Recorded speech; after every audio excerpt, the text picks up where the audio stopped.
for over 50 years.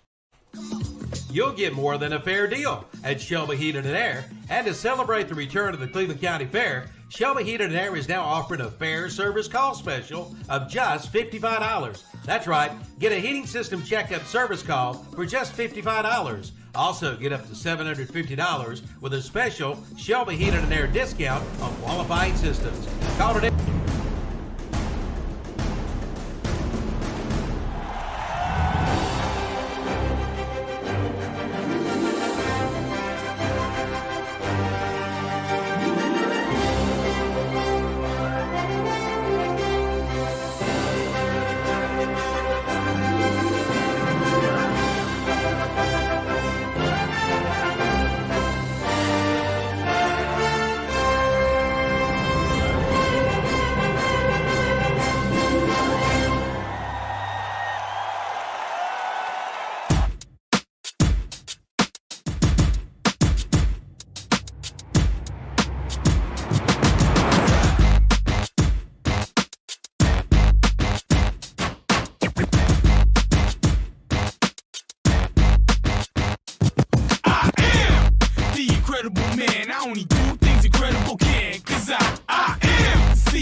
You know how they got hit in the head with a sledgehammer on the first play of the game. Yeah.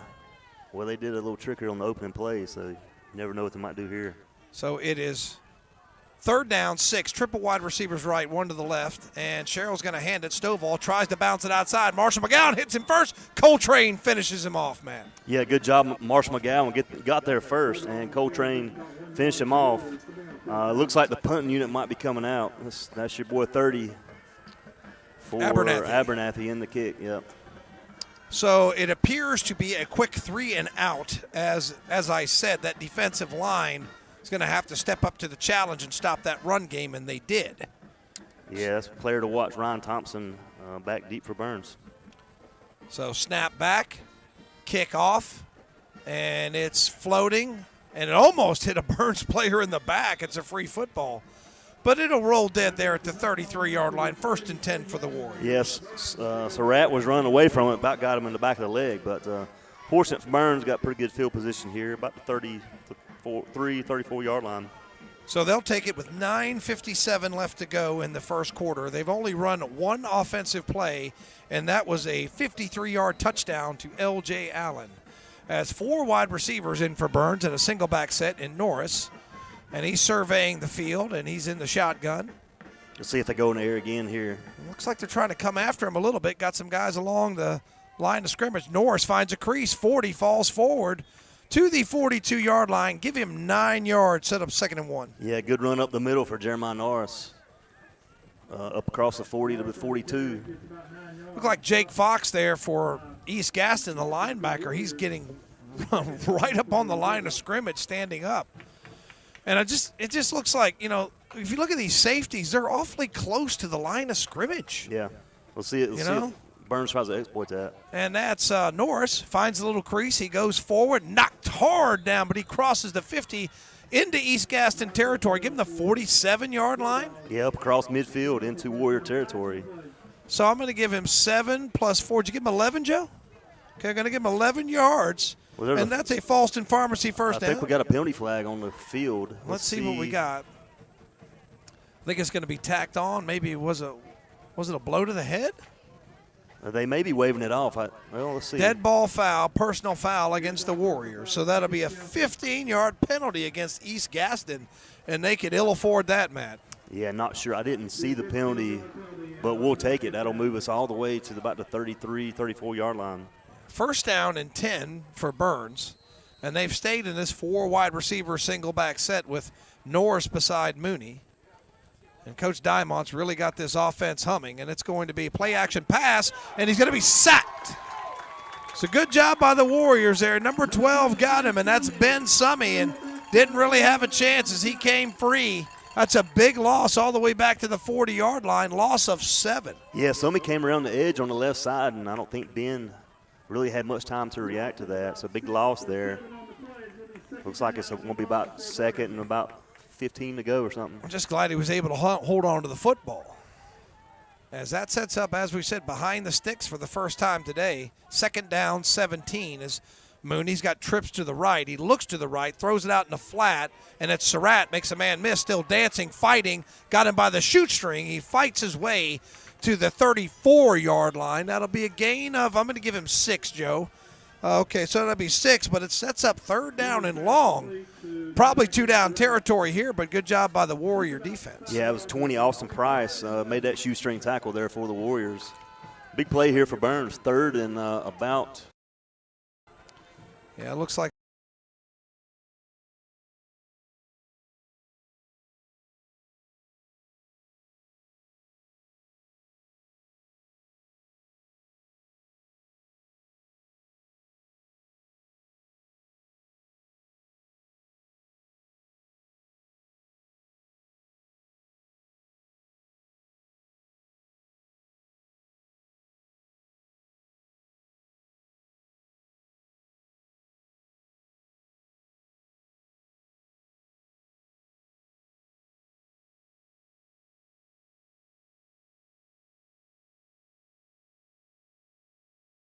Drops back for the pass, and he's looking downfield. Nice protection by Polk County going deep. He's got a receiver, and it just overthrew him. The receiver. Yeah, number 3, Keandre Green there, getting away from the Chase defensive back there. It could have been a big play if Beeler was able to connect on that pass.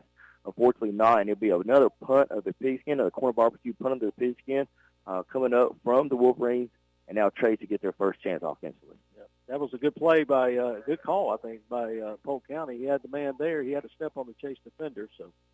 Back to punt. It looks like it's number 7. If I'm seeing from this angle, Aaron Dickey. That's who I'm thinking it is. And Polk gets the ball, and he's punting it deep. And he's punting to the Chase defender, and he's a little reverse there to number 9, Tavon Derisma there. Tavon Derisma, a very exciting player for the Trojans the last few weeks, and he was very good last year for the Trojans, coming up playing wide receiver and defensive back there for Chase. Now Chase will take over on offense to start the game. Yeah, I'm looking forward. We didn't even mention Derisma during the pregame. Morris up the middle. It's going to be close. I've heard a lot of good things about him. And so Chase, again, going left to right on your dial. And it looks like the quarterback in there now is Jalen Rudisell. And they're looking over to the sideline getting the call. You got a receiver right, one to the left. And all set behind I guess he has a pistol set, and Rudisell takes a snap, and he hands it up the middle, and he's met by the Polk County defensive line. It was number 7, Vernon Austin, the running back for Chase, gained about a yard. Yeah, so number 55, Gabe McCraw, coming up for his defensive line position, a senior defensive lineman for the Wolverines, 6 foot, 230 pounds, staying strong in the middle there for them on that opening play on defense. Now 2nd and 9. Chase looking over getting their play again. Again, same set they had. Let the receiver just to the left of the quarterback, and he takes the snap, and he drops back, and he passes out to he's got Derisma, the receiver, but it looks like it was – I thought it was tipped. It looks like it was tipped because I've seen Rudisell's throw, and that definitely ball did not come out of his hand. So it must have been tipped by one of the defensive linemen for Polk County. It looked like an out route by Derisma, and I guess it was number 1. He's for Polk County, I think, got his hand on that. So, again, Chase – again, in that spread offense, trips to the left, single receiver to the right, getting the call from the sideline. Crucial 3rd down for Chase already. 3rd and 9. 8:33 still left to go in the first quarter. And he takes the snap, dropping back the pass, and he's scrambling out to the left side, and he's going to go deep. And he's got a receiver there, and it's picked off by Polk County, number 4, Evan Jones. He's coming back across midfield, and he's tackled right before he got to midfield. Derisma brought him down. So, I'll tell you what, that was a good pass. I thought he would outrun the receiver. I think Derisma would outrun him. That was a heck of a play by the number 4 there for the Wolverines. There, Evan Jones, you mentioned him, junior for them. senior for the Wolverines, making a big play right here. Now giving the ball back to their offense in good field position. Let's see if they could put something a little bit more together than they did the first drive of the game. Yeah. That interception's over the shoulder like a Willie Mays. Yeah, it was really a great interception. I mean, but, kind of a heck of a pass from Ridgersville, too. So if you want to throw it, you want to throw interception, you want to throw it deep because it gives you a chance to come back and play defense and keep the Wolverines off the scoreboard. Yeah. The Polk County take over 1st and 10 from their own 47-yard line. A single receiver to the right and left, and Beeler goes back, and he's looking downfield, and he passes it, and the ball is out of his hands. I thought he caught it, but I saw it bounce in the air. So the intended receiver is Keandre Green. His hands hit the ball, but it just bounced out of his hands. So Green, a tall receiver for Polk County, don't have his stats at all. But again, Beeler throwing the ball downfield, Chase is right there, but.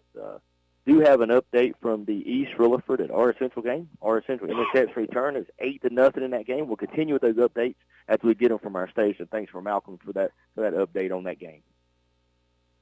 So Polk County coming back out. Not much there. He gets near midfield, but that's going to make it 4th and 12. And at that point, I think we'll see Stuart Simmons punt for Fred T. Ford. Yeah, if he gets a good punt, he should be able to put them back in their own territory. Hopefully he can keep it from going in the end zone. Reed King is going back at this point, but he's kind of watching to see if there'll be a fake or whether they're going to run a play or whether they're actually punt. Now he backpedals, and he puts his heels on the 10-yard line. This time Simmons gets the snap. Good kick. High one. Bounces around the 20-yard line, goes out of bounds at the 17. So, again, North Lincoln will start with possession at the 17-yard line. Really good kick. It was a high snap again, so a little bit dangerous for him again. He did field it, get the kick up, and North's got a little bit rough field position on this one. They're about the 17-yard line. Well, high is relative. That one at least was around his helmet level. The other one was around goalpost level. That is true. High is relative. He can at least field that one. All right, one wide receiver out to the right for North Lincoln. Carson under center. That one, there's going to be some motion. I don't know if it was Ford jumping or if there was movement, and it was movement on North. So a false start will push him back 5 yards, and North Lincoln does not want to be behind the chains. That's not how they work. They are going the wrong way. That's going to put them at about the 12? 12.5-yard line. So big field ahead of them to try to get down. Lots of green, lots of carpet. And it is a carpet. It's not turf. It's artificial turf. Man in motion. Handoff is Morse. He goes over the right side, has a little bit of room, but gets submarined at about the 15, 16-yard line. Tackle made by number 60, Dylan Smith again. So that's a couple tackles for Smith tonight. He's going to be busy dealing with that fullback dive. He is. I'm going to see if they can move the ball. They're second down, 12 to go. Again, a lot of green in front of North Lincoln. One thing, though, with North Lincoln, you don't usually have the defense very spread out. They're going to be in tight bunch. There's just one wide receiver, one defensive back out, but everybody else is near the line. Ball is carried by number 20, Owen Hammond. 5'9" junior, goes over the right side, gains about 4 on that play. But again, the penalty puts him where it's going to be 3rd and long. 3rd and long again. Tough start. Even with the safety, they're having a little bit of hard time moving the ball against this Fred T. Ford defense. This time there'll be 3 wide receivers, 2 left, 1 right for North Lincoln. They'll spread the defense out a bit. Carson goes back, looks, throws over the middle. It's high. He had Caden Ayers over the middle, but the pass sailed over his head incomplete. It'll be 4th down, and North Lincoln will be forced to punt. Yeah, Ford could get a couple really good field position out of linebackers stayed at home, and they were able to really corral Green. So pickup of 3, going to bring up 2nd and 7. Again, Husky back there with Carson. Husky again drops back to pass. Looks, going to pull it down, going to get it out, and going to be overthrown through the hands of the intended receiver got a whistle. I'm not sure. I was looking to see if there was a flag or. I think you're going to call holding on Crest, and that's one of those, if they do accept it, it's going to turn out to be one of those 18-yard penalties because the flag is way back at the 38-yard line. And there, Forest View's going to take the penalty, so back Crest way up here. I think they're going to say the flag's at the 40, so that's going to take it back to the 30, and the line of scrimmage was up around the 45, so that's one of those 15-yard holding penalties that just kills you. I'll tell you what, the big right defensive end for Forest View, he's been in the backfield every play, and so I think the Crest offensive lineman tried to hold him that last time. He's going to take the snap. He's going to put it in the belly of Carson and then keep it. He's going to get out here to the 40, looking, going to try to look for some yards, lunges ahead. So pick up about 11. But yeah, he picks up most of that yardage, but now we're looking at 3rd and 11. But, you know, Robbie, I know you're tired of hearing me, but I love it when Husky's got the ball in his hands. Like you said, exciting things happen. Absolutely. When it was a really nice fake to Carson, and he came out to the right side, and I thought big things are about to happen. So it's going to be 3rd and 10 here for the Chargers. Husky's going to roll to the left, looking downfield. He's going to throw it. Pass is going to be completed over there to, I believe was that A.J. Adams, I believe, on the reception? It was. Well, I don't know if he was in bounds. I think they're going to say he was out of bounds. And so that's going to be really unfortunate because that was going to put Crest in a situation where it was going to be 4th and 2, but now it's 4th and 10, so it looks like the Chargers are going to run their punt team out. So once again, 3 and out for the Chargers, and I was not expecting that. Yeah, a little surprising. So far, Coach, we've watched the game, people played 30-30 here in this game. Not an ESPN special, just what we see on the field right now. So we got a stoppage of play, and I tell you what, Crest saw the up man take the snap there, Coach. I just don't know if you 4th and 10. That's tough there. Ooh. See if Crest keeps that on here after the stoppage of play.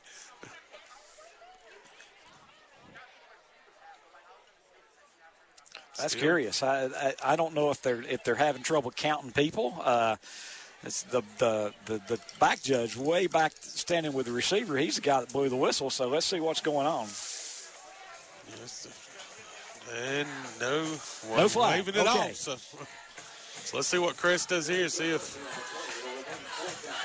4th down and 10 for the Chargers. Punt team is on the field. From their own 42-yard line. 2:03 left in the first quarter, no score.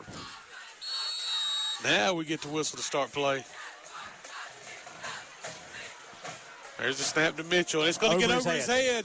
Mitchell's going to have to do something with it. He's trying to get away with the football, and he's able to get it out of there, Coach. What a job by Mitchell. And that ball is going to roll to the 35 of Forest View. That is a great punt, and some people are going to say, why is that not roughing the punter? Because they did hit him when he was kicking it, but once he starts running, he's pretty much free game. Now, if there is a little bit of room for him to actually take 2 steps, they can't hit him with his leg up in the air. But that was a great punt. That's going to turn out to be about a 22-yard punt, and it could have been just horrendous. Crest very fortunate there that Forest View's not starting deep in Crest territory. They'll be starting at their own 35 now. See 2 receivers over here to the left, 1 to the right. Going to be handoff to Holland again. And this time, nothing doing there. Great stop by the Charger defense. That was number 4, Brandon McCall on the tackle. Yeah, I just don't know that there's going to be a lot outside on the Crest defense. The times that they've had some success running has been between the tackles, and so they tried to take that around the right end, and no, that just wasn't going to happen. 2nd and 12 for the Jaguars of Forest View. Hill takes the snap, going to pull it back, looks downfield, rolls to his right, gets the ball out there. Let's see. It's a nice throw and catch, but I don't know if he got his feet down either. And now they're going to bring it back. So, like I said, nice reception, but just could not keep his feet in bounds. So that's going to bring up 3rd and 12 now for the Jaguars. 1:04 left in this first quarter, and like you said, it's been between the 30s. and being played at a score where Forest View's got to be very comfortable right now, Coach.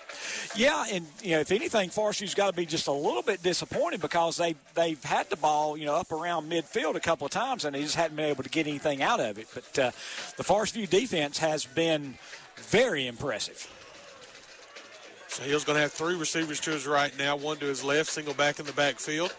Takes the snap, going to roll to his right side, looking downfield, going to get it out of there, just throw it away, incomplete. And he's going to be able to do that because he threw that well beyond the line of scrimmage. Yeah, and so 4th down and 12. So here comes the punt team for Forest View. It's turning into a punting contest now. This will be the 4th punt. And the only reason it's not been 5 punts is because Forest View went for it on 4th and 2. That's exactly right. It's like it's going to be green deep for the Chargers again. So far, game being played basically 30-30 right now. So 57.8 seconds left in this first quarter. Green had a nice return. First one. Let's see what happens here. Nice high punt. Green calls fair catch. Going to take it at about the 35-yard line.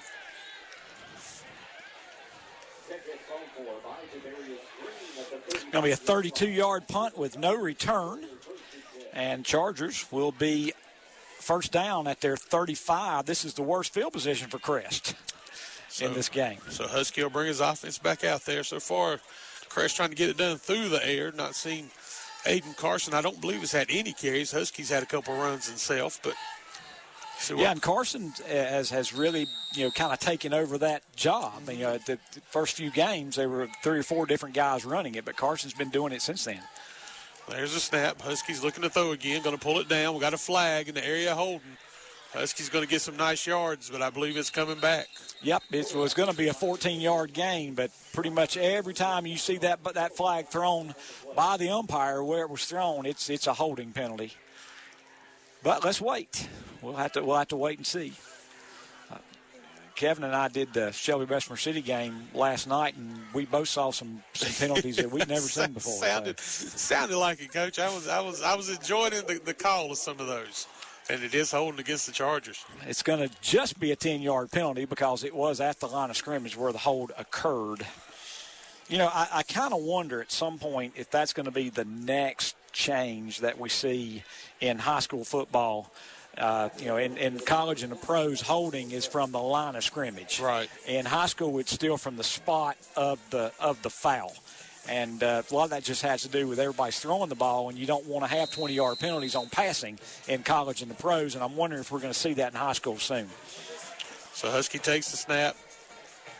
And I tell you what, he gets away from a Forest View defender. That was a Dugba. Thought he had him. Now he's to the 30. And he continues to shake around a little bit. Really turned nothing into something there, Coach. He was dead to rights there. Yeah, they were trying to run an option to the left, and just a straight option. And so you've got Husky running at the end, and you've got Carson as the pitchback. But Husky saw that somebody was on Carson, so if he pitched it back, that could have been disastrous. So he just said, "Okay, I'm going to get what I can," and man, it was exciting. Tell you what, that's the end of the first quarter. No score on the Lou Malarkey Mr. Sparky scoreboard. You're listening to high school football right here on WHS. We're back after this. Left side. Have you got a ping, pang, ding going on with your car or truck? That's a college-style pass right there for sure. So 4 wide receivers for Mooney. And again, it's Wilson as the single back set. Mooney with time steps up. Now running out of time, it's going to be a sack depending on where they see. Yeah, it's going to be about a 2-yard loss as Mooney ran out of time. Yeah, good penetration there by the Warrior defensive front. I think that's 9. Donovan Reed there. Looks like that'll bring the end to the first quarter. Okay. 14-0 Burns. Okay, 14-0 Burns on your Main Street Hardware scoreboard. You're listening to Burns Football, brought to you by West End Sales.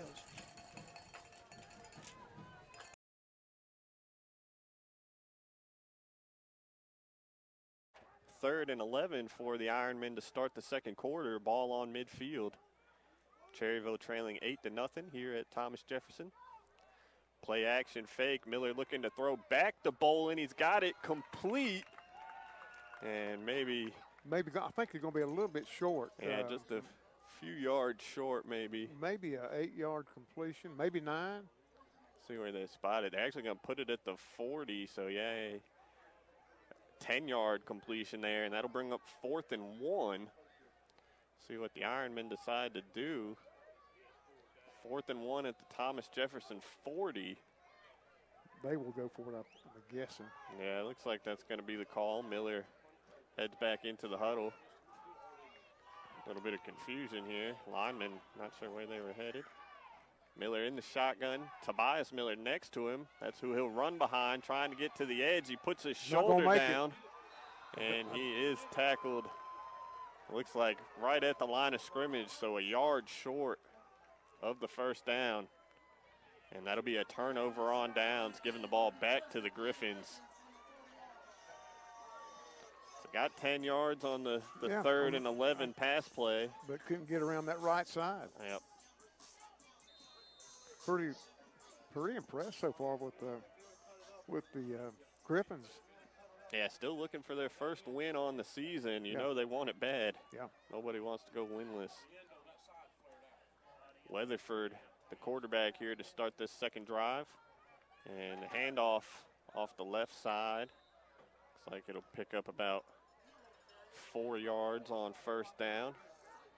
I believe that was Colin Huss, maybe one of the tacklers on that play, Matt. I believe it was like Caleb Hill on the carry there. Yeah, for Caleb the Hill, that's his third carry. He'll gain, what, 4 yards? Yeah, they'll give him 4. Ball down on the 44-yard line, 2nd and 6.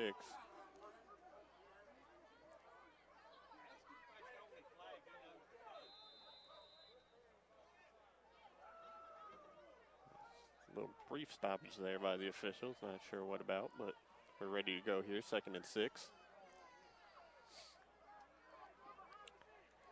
Again, Weatherford at quarterback. Hargrove and Hill to either side in the backfield. This time the handoff goes to Hargrove. Scored the touchdown on the last drive. He takes this carry out to midfield. See if it's enough for the first down. And it is. Yeah, it will be a first down. So Medical Center Pharmacy first down. Got exactly what he needed. Ball on midfield. Give him 6 yards on the carry. That's Hargrove's 7th carry for 31 yards. Yeah, got 8, I believe, on the touchdown run a moment ago. Weatherford in the shotgun. Takes the snap. Looks like he's going to keep it himself, trying to get the edge. They forced him back. He cuts back across the field. Back quickly up into the shotgun formation. Going to take the snap. Going to give it to Carson again. Hayden Carson said, give me the ball. I'm going to run with it. And so that's 4 plays in a row that Huskies giving the ball to Carson and then had a little conversation with that big defensive end because still not being able to block him. But, you know, you don't have to block him when you're handing it to Carson. That's Miles Jackson, 6'2", 275, and I think he's maybe bigger than that. I do too. 2nd down and 7 now for the Crest offense. And you know what Husky's saying? Why don't you go down and help on Carson? Because when you do, I'm going to run. This time Husky's going to fake the handoff, going to keep it himself out into the 10, into the 5, going to fight into the end zone for the touchdown is Natavius Husky. 12-yard touchdown run by Husky. So the Chargers break the scoring seal here at Forest View High School. Now 6-0 on the No Malarkey Mr. Sparky scoreboard.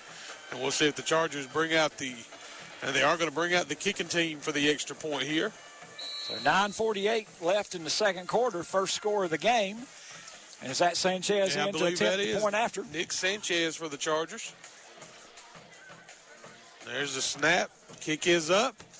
And the kick is good on the No Malarkey Mr. Sparky scoreboard. Now 7-0. Crest leads. You listen to a WestEndSales.com broadcast of high school football. We're back right after this. All rates hiring for our city and Shelby are now hiring for all positions. Now is the time for you to go to work. And experience is valued. Just apply at either location. Gets behind the secondary and hauls in the 37-yard touchdown throw from David Hargrove. I believe if Max Preps is to be believed, that's just the second touchdown pass of the season for Thomas Jefferson. I think you're right, yeah. They went for 2 the last time. They're going to try it again here, it looks like. Hargrove throws the touchdown pass, and now he moves outside the receiver. I think they caught Trevor Harmon really off guard from that play. Weatherford will take the snap from the shotgun. He's rolling right. He's going to tuck and put his shoulder down. He is hit hard. Wow. Jordan Lawrence. He put it to him. Yeah, that was kept him out of the end zone, too. So the 2-point conversion unsuccessful this time. The Thomas Jefferson lead is 14-0 on the No Malarkey Mr. Sparky scoreboard. 8:45 left to play here in the first half. We'll be back in just a moment. 395-419. Rough go tonight, but that was a good carry for him. Yeah, he's 129 for 792, which means he's over 800 easily now. Yep. So now North Lincoln going from right to left, one wide receiver, the bottom of that's Caden Ayers. Motion, handoff up the middle. It's Morris again, breaks a tackle, finally brought down by the shoestring, but not before another first down for North Lincoln. They're across midfield to the 47-yard line. Another good run. Maybe he's going to get his feet under him now, and they're going to start to move the football a little bit. They're doing a good job opening some holes for him now. He's got 7 carries for about unofficially 32, 33 yards right now. This time 2 wide receivers for North Lincoln, both to the left. Handoff up the middle. It's Morse again. Oh, no, it's not. Actually, he faked it to Morse. Connor Carson kept it, goes around the left side, gets tackled, but a flag comes in late on the tackle. Personal foul, face mask against Fred T. Ford, so not only do they gain 5 yards, they're going to get 15 more. Yeah, I think it faked both of us out because I thought number 40 had it also. Well, that's what I said early in the game. This offense is designed to confuse defense and broadcasters. It is working, and true to form, number 40, number 10 are the leading rushers on the team as the stats show in the year. 3 wide receivers now, unusual set for North Lincoln. Carson back to pass, looks, he's got a man over the middle. It's Reed King, wide open, touchdown. 27-yard touchdown pass from Carson to Reed King, who was wide open over the middle. So they turn it back on Ford, very similar play that Ford run to get their touchdown. North gets one of their own.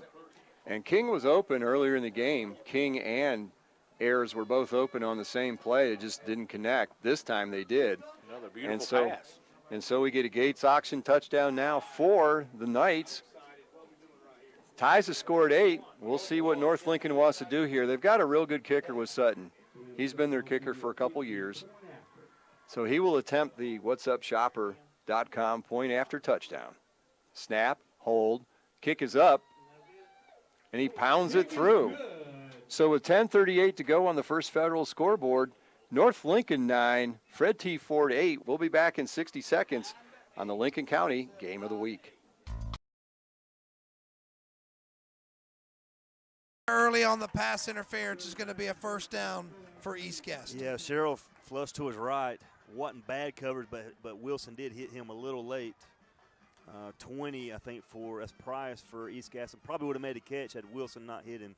I mean, this just like a split second early there. Yeah, it was a little bit early. It's a 15-yard penalty and a first down for East Gaston. So a break for the Warriors, which they desperately need, down 20-0. And ball will be spotted. Yeah, I'll bring it all the way into Burns territory. 44-yard line. Yeah, 44-yard line. So East Gaston looking to crack the scoreboard here.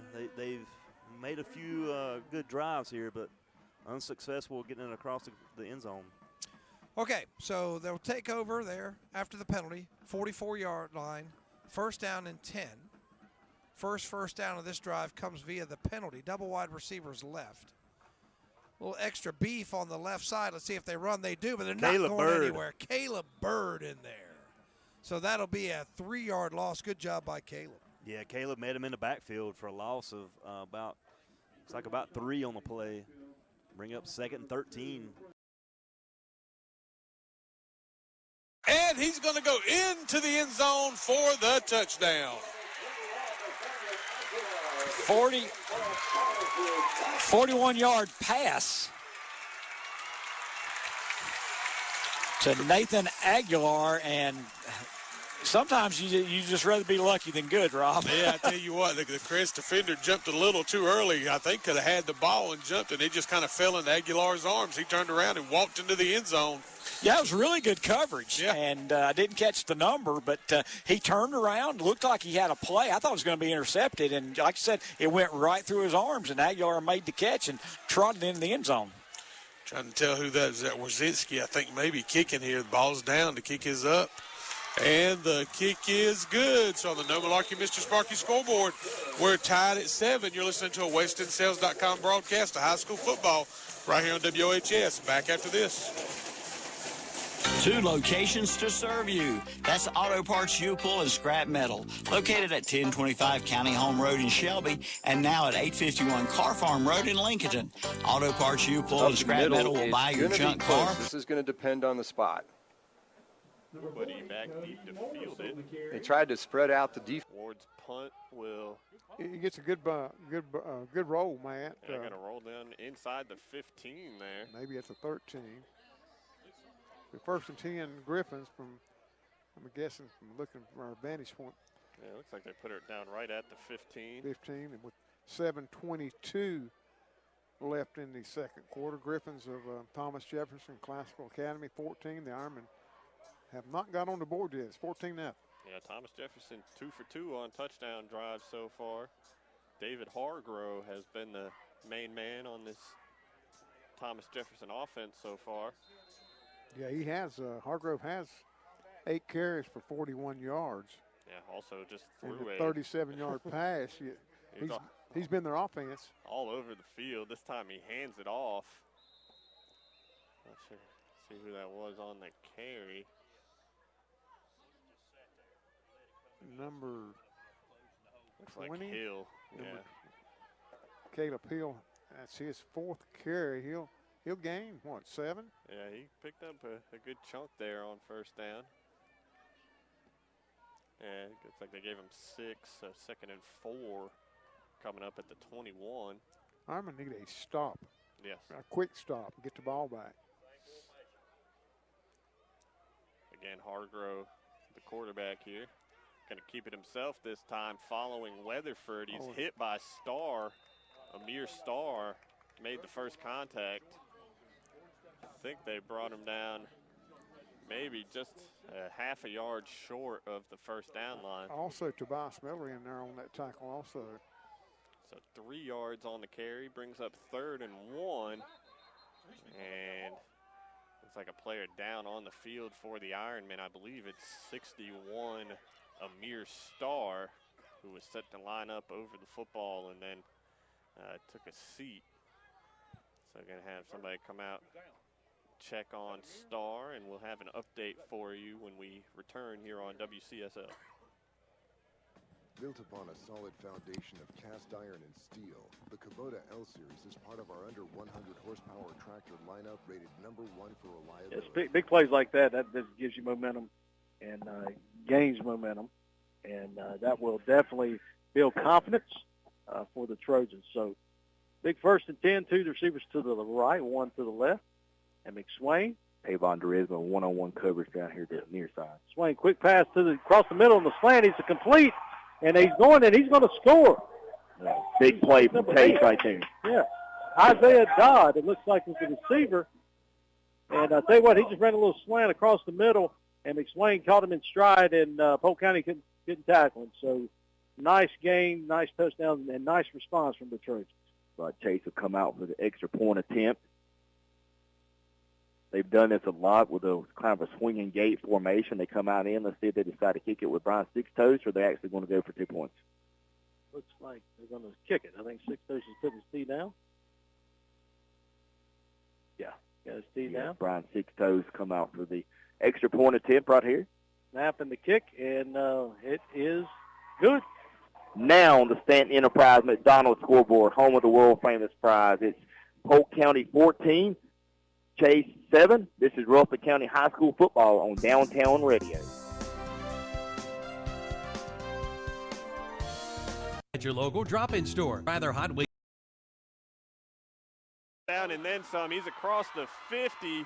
Nothing but green grass in front of him. Josh Ward trying to chase him down, and he does trip him up inside the 5-yard line. Wow. But a huge play for Holden Weatherford.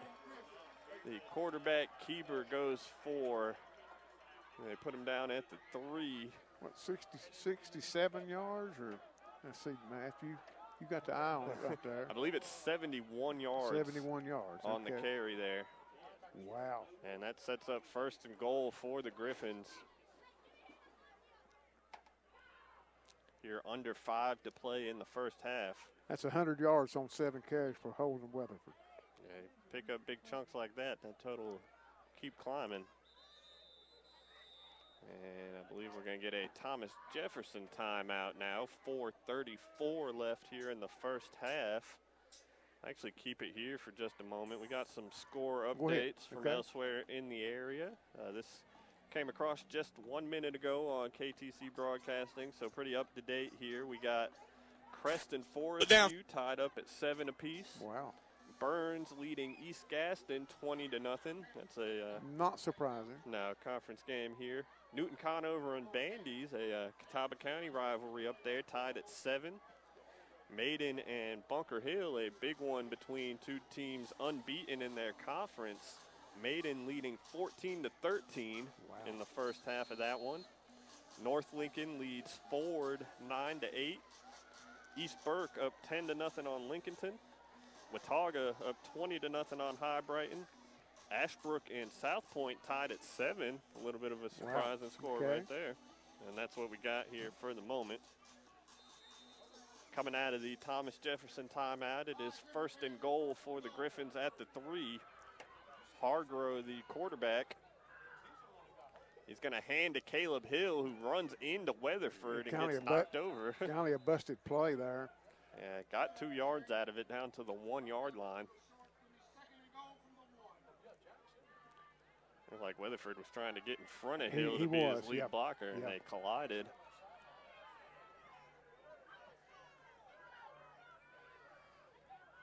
.172 yards on the ground by Hargrove, Hill, and Weatherford here in the first half, Matt. Yeah, Thomas Jefferson's only thrown 2 passes. 2 passes, one complete for 37 yards. Yeah, and the touchdown. The other one fell incomplete. Weatherford up under center here at the 1-yard line. See if he sneaks it. That is the play call. He's stuffed at the line. Did he fight for it? No, he did not get it. Yeah, he's short. So 3rd and goal. Good push there up front by the defensive line right in the middle. Kept him out. That's a running back playing quarterback. Yeah. So physical runner is Weatherford, but unable to get in. And the Griffins will have to go back to the drawing board here. 3rd and goal at the 1. Shuffling players in and out. Like it'll be Hargrove and Weatherford in the backfield. Weatherford at quarterback. Takes the snap, the handoff to Hargrove, and he is in. A 1-yard touchdown run for David Hargrove, his 3rd touchdown tonight. 2 rushing, 1 passing. And a John Brown All-State touchdown for the Griffins. They've gone for 2 on each of their first point-after attempts. We'll see what they do here. Successful the first time, unsuccessful after their last score. That score comes with 3 minutes and 11 seconds left in the second quarter. They will keep the offense on the field. Hargrove lines up at quarterback this time. He's going to keep it himself off the left side, but stopped short. So the 2-point conversion attempt is unsuccessful. But the Thomas Jefferson lead is 20-0 on the No Malarkey. He's over the 40-yard line. It'll be a first down. Tackle made by number 41, Evan Hunsinger, but not before a gain of 6 or 7 it is, and a first down at the 42-yard line. Yet another Turner Hauser Insurance of Lincolnton, first down. Good run by number 40. Yeah, Morse has been the bell cow for them this year. Over 800 yards now of rushing on the season for the converted offensive lineman. This time Carson keeps it going around the outside, spins out of one tackle, works his way out to the 49-yard line before he's brought down. 15, James Brown. How? Makes the tackle. James Brown. Everybody in the press box is having a ball. I feel good. All right, 2nd and 3, reverse handoff over the right side. I tell you what, that handoff was made. He's a great athlete, and that was just, I thought it was going to be a play-action pass, but it was actually a read option. Yeah. And just did step out of bounds. I mean, because it looked like when he faked it, he was going to take a step back and then decided to run. Yeah, not sure if that was a design play or not, but was able to make some positive yards. Big third down here for Burns. Let's watch Haynes over there to the third right. And goal. And it's going to be Norris picks his way, trying to go to the left side to the pylon. Did he get there? Touchdown. No, they're going to mark him out. They're going to mark him out at the 2. Wow. I thought he got to the pylon. Maybe he stepped out before that, I guess. No, he's going to take a step back and then. And does he get in? And he's going to mark him out at the 3-yard line. Action pass, but it was mark him out. Left side to the pylon. Decided to run. Yeah, not sure. Hasn't had to run much. Decided to run. Yeah, not sure if that was yards. To the pylon. Yards. Big third down here for Burns. Let's watch Haynes over there to the third right. And goal. And it's going to be Norris picks his way, trying to go to the left side to the pylon. Did he get there? Touchdown. Leaf season is here. I do expect them to. Bringing in some meat up there on the front line.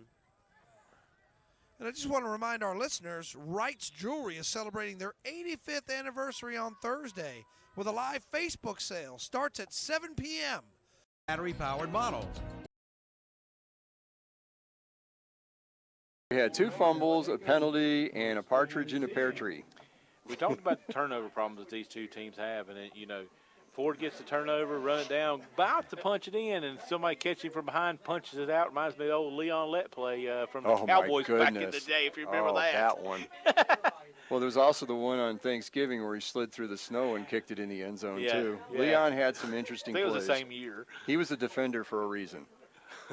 So, after all of that, North Lincoln has the ball at their own 10-yard line, first down. He's got it.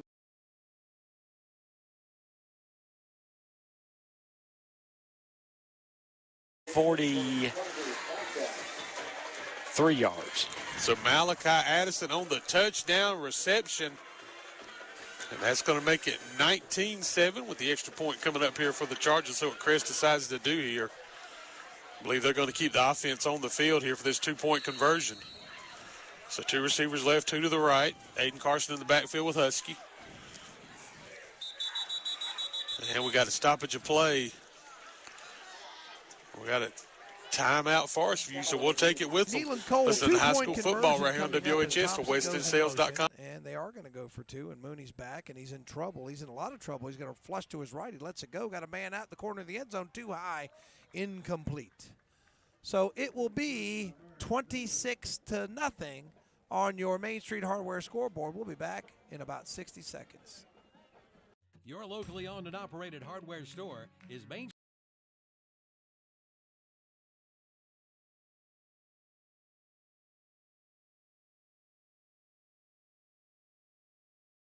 Shelby on the right going down, on the left coming up.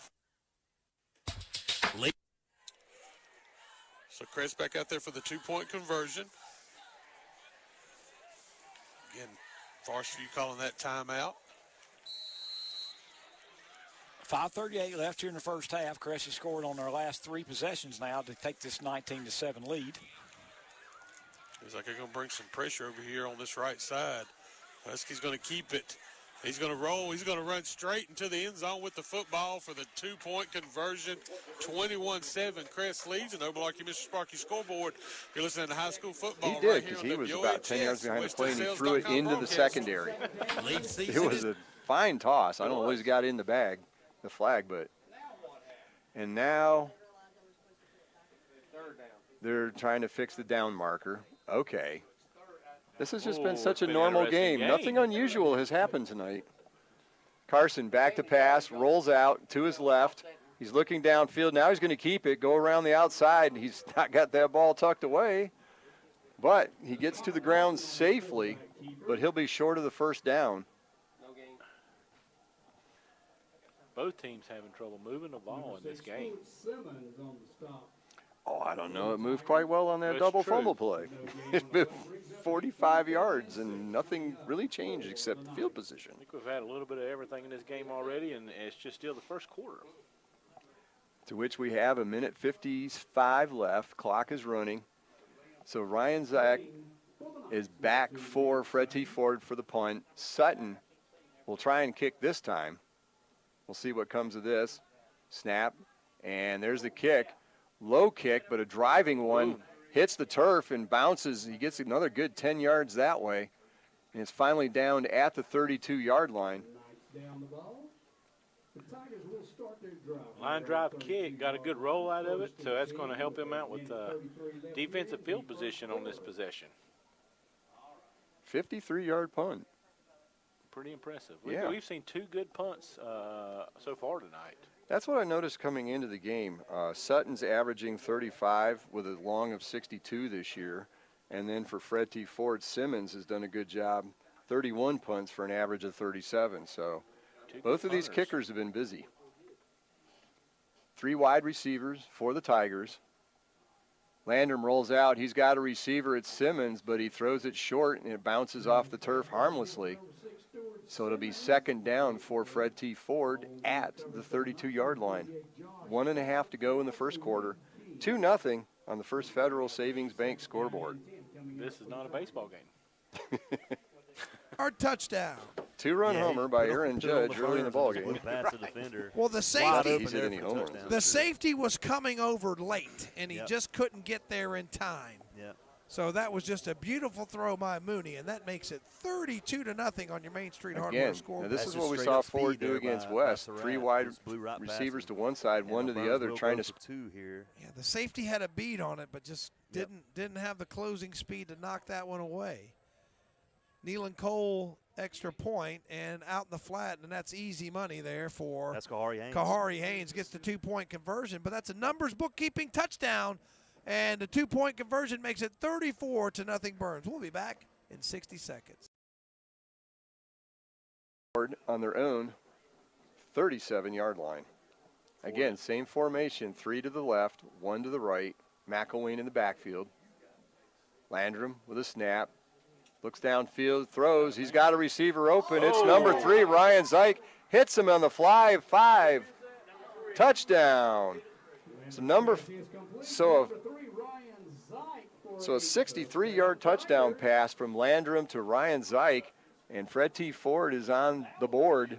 It's 6-2 with 41 seconds to go in the first quarter. Big touchdown Beautiful pass. Big touchdown pass.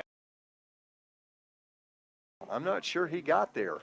I'm not sure he got there either. Looks like they're giving him 1.5 maybe. So it's going to be 4th and short. Maybe a yard. We'll see what they want to do here. You know North is expecting the run up to gut. It'd be a good time to pull a fake handoff, throw one over the top. So they stopped the clock for a measurement. 2:53 to go in the first half. North Lincoln with a 17-11 margin. They're going to measure for the first down here. I believe he's short because I thought he had to get to the 39, and it looks about a half yard short from here. I love the new markings on the field. It's easy to tell. Yeah, I think that's a good assessment. I thought he was half yard short myself. They're going to get a measurement. We're going to see where they come out at. If nothing else, both teams get a timeout out of this for free. Are we going to measure or not? They've sent both teams to the sideline, and they've just adjusted the spot. They moved that ball back. They moved it back to almost the 40-yard line, so he will definitely be almost a full yard short. So 4th and 1 coming up. 2:53 to go in the half. Let's get behind this night defense. All right, let's make some noise out there. 4th and 1. So 3 wide receivers, 2 right, 1 left. McElwain in the backfield. Extra tight end. Hand off to McElwain. He's got an opening up the middle. He's going to break free across the 10, the 5, touchdown, Fred T. Ford. The best run of the night for the Tigers, and they punch it in for a 40-yard touchdown run. By number 21, Deontay McElwain. That ties the score at 17 apiece. Waiting on the pending What's Up Shopper PAT. Another big play. That's what we've seen all night is big plays from both of these offenses. Expecting a little run up the gut. They got it, couldn't stop it, and he goes for 39 yards. And here we go with a conversion. 4 linemen to each side, way out past the hash marks. Landrum keeps it. That did not go well. He barely got back to the line of scrimmage. They had a center and 2 backs, but 8 players on the outside of either hash mark, trying to spread the defense out, run it up the middle. He slipped a little bit, but he wasn't going to get there. He wasn't going to get there. That was an odd offensive play. With the Bean Brothers Hardware of Lincolnton Stadium halftime show, so keep it right here on WCSL. Today's It's like 1, 2, 3 at the Free to shop for the home of your dreams. Out for East Gaston after the Burns defense has 2 tackles for loss on that drive. Yeah, Abernathy coming in to punt for East Gaston. Under 2 minutes to go in his first half. You know, Burns is going to have another crack to get some more points out here. Yeah, so it's Thompson back, and they're still attending to Kahari Haynes. We'll give you an update on that. Abernathy, pretty good punt. Knuckleball will hit about the 47-yard line and roll dead. It's going to roll all the way to the 41. So with 1:36 left to go in the second quarter on your Main Street Hardware scoreboard, 34-0 Burns, and they'll take over one more crack at it from their own 41-yard line. Yeah, not sure if they'll be content and just try to go into halftime with this lead, or maybe, I don't know if they'll try to throw the ball downfield or not. And it's a good sign to see Kahari Haynes walking under his own power there, Matt. Yeah, well, he did run off the field and then just kind of fell down when he got to the sidelines, but it does look like he's walking pretty good over there. So he just got dinged, hopefully. Yep. He's got his something dinged. Mooney in the gun, back, throws, short pass, L.J. Allen incomplete, a little bit low. Couldn't pull it off his shoe tops. It'll be second down and 10. That's like the only bad pass of the night I've seen for Ben Mooney. I guess it was too easy. It's right there. It was too Absolutely. easy. He needs to throw that 55-yard bomb in a bucket. So second down and 10 for Burns. $1:32 left to go second quarter. Thank you to Mason and the KTC team, and Matt helped him out too. Appreciate you guys getting the video back on. 4 wide receivers for Burns. Mooney back. He's flushed to his right, pointing, directing traffic, and that's going to be caught and breaks away. Probably and coming this back. one's coming back. There's a flag right there in the backfield, and I think that's going to be holding, and that's going to be a huge penalty because if it's at the 34-yard line, this ball is going to be marked all the way back inside the 20. Yeah, big penalty there. Or inside the 30, I should say. Yeah, holding. Yeah, East Gaston was in pursuit. Almost got to Ben, but. So let's see where it's going to be. Holding on the Bulldogs. And like I said, this is going to be a huge penalty because the ball was spotted at the 41, but if the hold's at the 34, they marked it all the way back to the 22-yard line. So that is a 19-yard penalty against the Bulldogs. That's a crusher. Call it 2nd and 30 on the scoreboard. Looks like it might be longer than that. I just hate that high school rule. Just 10 yards from the line of scrimmage. Yeah. I don't understand. I mean, you see a lot of those penalties in the backfield, so that definitely I mean, whoever's on the rules committee, they need to re-examine that. And it's going to be a handoff to Norris. Smacks into some blue jerseys. He falls forward to about the 26 or 27-yard line. I'm going to give him 6 yards. And it'll be third down and an Uber. And I think that what Burns is going to do is probably just take their time, snap one more play. If they can take it down inside 30 seconds from this one, they won't need to run another play, I don't think. They're going to let this run down. There's no play clock here. Did you see one, Matt? I don't see one either, no. Okay. So there's 45 seconds on the game clock. And Mooney has got it. Shotgun. Got some time. Now man in his face. Lets it go. Man is out there. Surratt caught it. That's going to put it all the way down to the 32-yard line. So another great throw and catch, Matt. Yeah, good catch there by Surratt. It wasn't bad coverage there by Higgins of East Gasson, but what'd you give him? 41. Brings 39. It up to about the 34-yard line. So that's a Falston Pharmacy first down. And now 28 seconds and counting as Mooney's in the gun again. He's back, got some time over the middle, caught, and pushes it to the 24-yard line or so. Gain of about close to 8 yards, and I think that we've got a timeout. So we'll take a timeout with them. We'll be back in 60 seconds. You're listening to Burns Football, brought to you by West End Sales. Come see the all-new Bobcat CTT. He was going to take the snap, drops back to pass, looking in the middle of the field. And I believe it's picked off by the Charger defense. Ball got tipped, and I believe number 17. Lyric Pettis. Lyric Pettis, the Pettis brothers. I tell you what, if they're in the middle of it. So Crest will get the ball back. At the 9-yard line, it looks like. Yep, 9-yard line, the old tip drill. And Pettis made a great catch off that tip. 35.4 seconds left. Crest with all 3 timeouts. So let's see what they can do down the field. They've shown they can score quickly. Huskies got 2 receivers to each side. Takes the snap. He's going to run a draw play. And nice stop there by the Forest View defense. Yeah, nothing going. In fact, he's going to lose. He's going to lose a couple of yards. And it looks like Coach Soseby, I think, is going to be happy with what they've done. Going to go into halftime. No timeout being called. Down to 14 seconds. Yeah, they know they're going to get the ball to start the half. So looks like Crest is going to be happy. Coach take that 28-7 lead into the locker room. And that's going to do it. We're going to head into halftime. 28-7 on the No Malarkey Mr. Sparky scoreboard. Crest leads. You're listening to a WestEndSales.com broadcast of high school football. When we come back, we'll be in the stadium halftime show.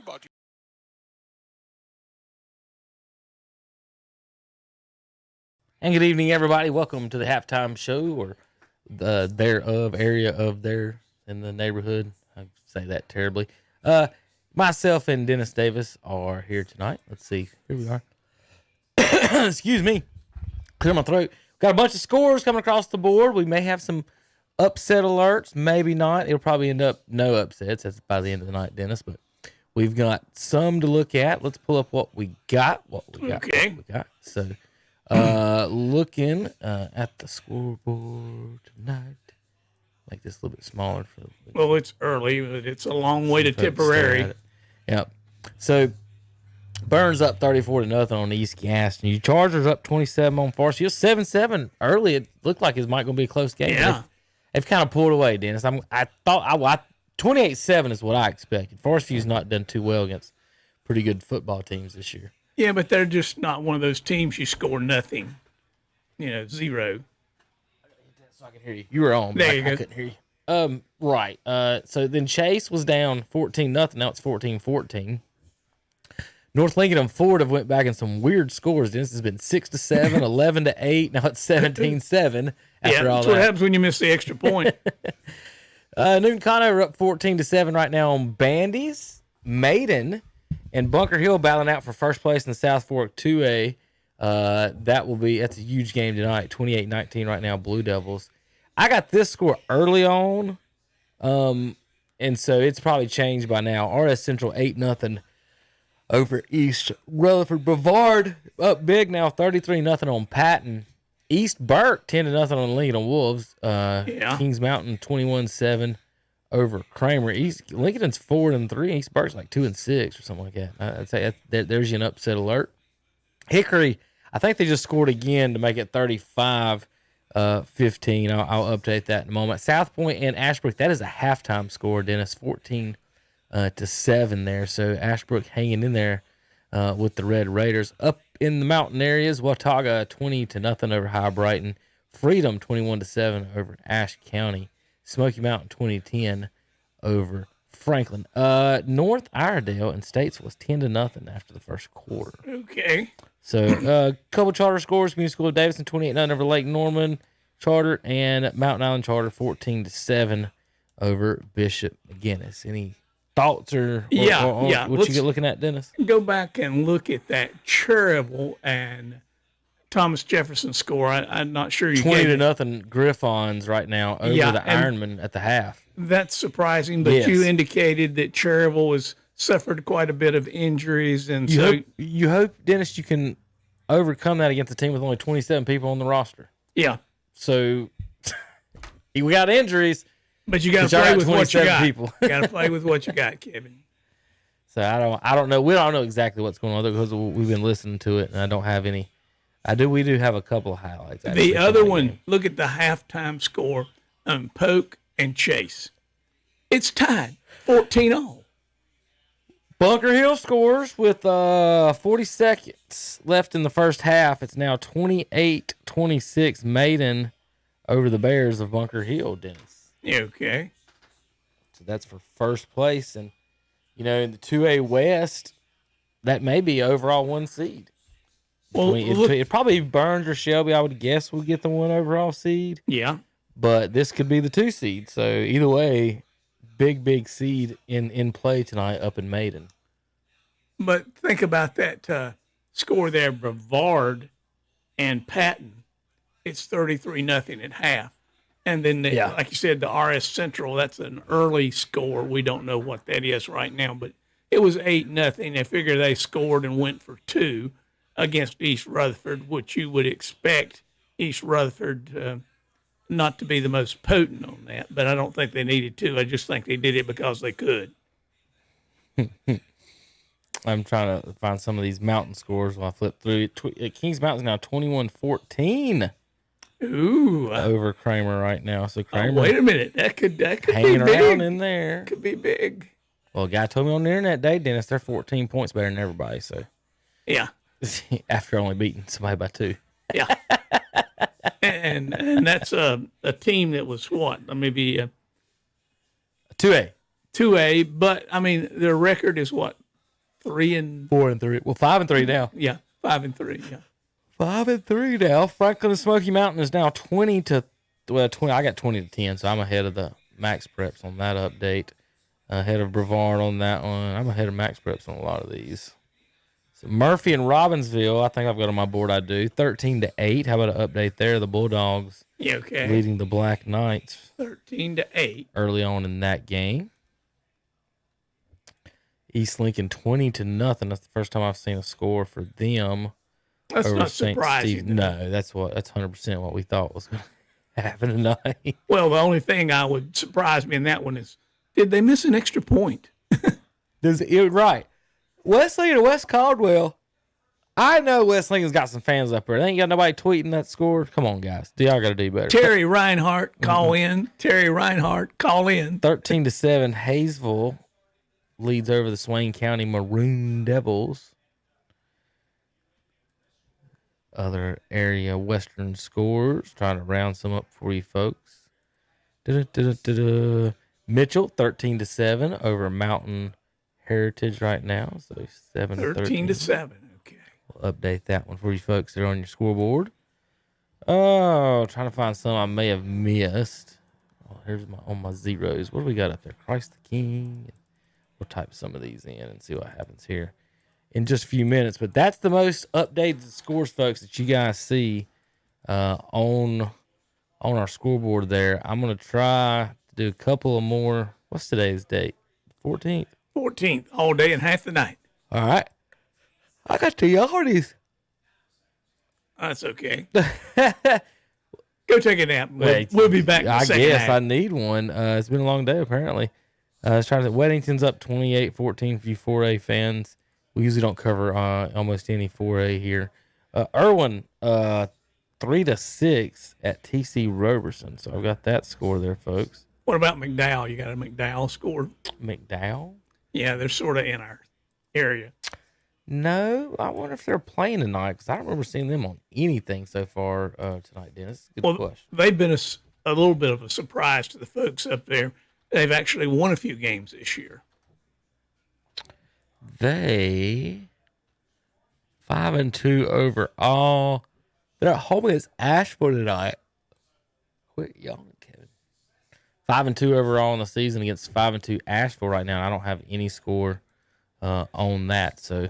Nothing there, this one. I don't have Huss and North Gas. I can't find those. Go ahead. I won't even ask you about the Braves and the Phillies. I think we know how that one came out. Might have come back. Well, they don't start playing until 2 outs in the 7th or something like that. Wilkes Central. Not getting anything on that right now. Wilkes Central and West. Tuscola and Pisgah. I should be able to find that one, right? Good gravy. It's a 1-point game, says this person covering the game. 14-13 Pisgah on top of Tuscola right now. So let's update that one for the folks at home. See, 13-14 Pisgah. Yeah. Still don't have anything on Huss. Smoky Mountain 20-10. Is that still the same there on your board? I'm gonna go through the Twitter and see if there's anything that's been updated since I've said something. Hickory 42-15 at halftime right now. Ooh. Over West Iredale. It's like a tornado over there. Watauga's now up 41-0 on High Brighton. Let's see. How about that Lincolnton score? Any update on it? Ashe County is trailing 28-20. Lincoln was a halftime when we were looking a minute ago. I don't know if they've even started their second half. Kings Mountain versus. Is that still the half? I don't know if I got an update. Maiden was up by 2 with 40 seconds left before halftime. I'm guessing since that guy didn't send any more updates that nothing happened or it's complete chaos up there. Chase versus Polk County. Polk County takes the 21-14 lead. Ooh. All of a sudden on the Trojans. Remember, Trojans out with their all-star running back Marcus McCombs. It's tough without your best player sometimes. They got a decent team anyway, so they're going to hang in there. Yeah, the guy that came in as a senior is filling in for him very nicely. He would have probably been the running back if had he not transferred over from East Rutherford to Chase. Right. All right, folks, we are going to go back out to the stadium for some more Red Zone Radio from the field. Dennis and I will check back in here in a little bit. Red Zone Radio is going to go to about 9:45 tonight, folks, and then we'll be off the air, and then the postgame show begins at 10. So we'll stay tuned in to Red Zone Radio here on KTC Broadcast. Including alignment, brakes, tune-ups. Their record is deceiving. I think their overall record, they were 4-3. Overall, 4-3. Yeah, they've been able to do some good things so far. Yeah, they have, and they've been able to move the ball on the ground. And big time night for Angus Weaver. Big first half for him. Yeah, Angus has done a lot of good things in the running game for Polk County. Casey Beeler's done a good job from his quarterback position, being able to control the game, throw to his big play wide receivers, Keandre Green and Antonio Simpson. And also, as we mentioned, turn around and give the ball off to Angus Weaver. Had some success late in the second quarter there. Both teams putting up a barrage of points there in the second quarter. We got a good one going from Chase. Absolutely, we got a good ball game here. And again, this game isn't over by any means or any stretch of the imagination. Coach Cogwell, I'm sure, is getting his boys prepared for the second half, just as Coach Ollis is as well. So, again, a great football game, great Friday night in Rose County. What do you see from Chase so far? What do they need to do differently here in the second half? I think they need to put the ball in their playmakers' hands.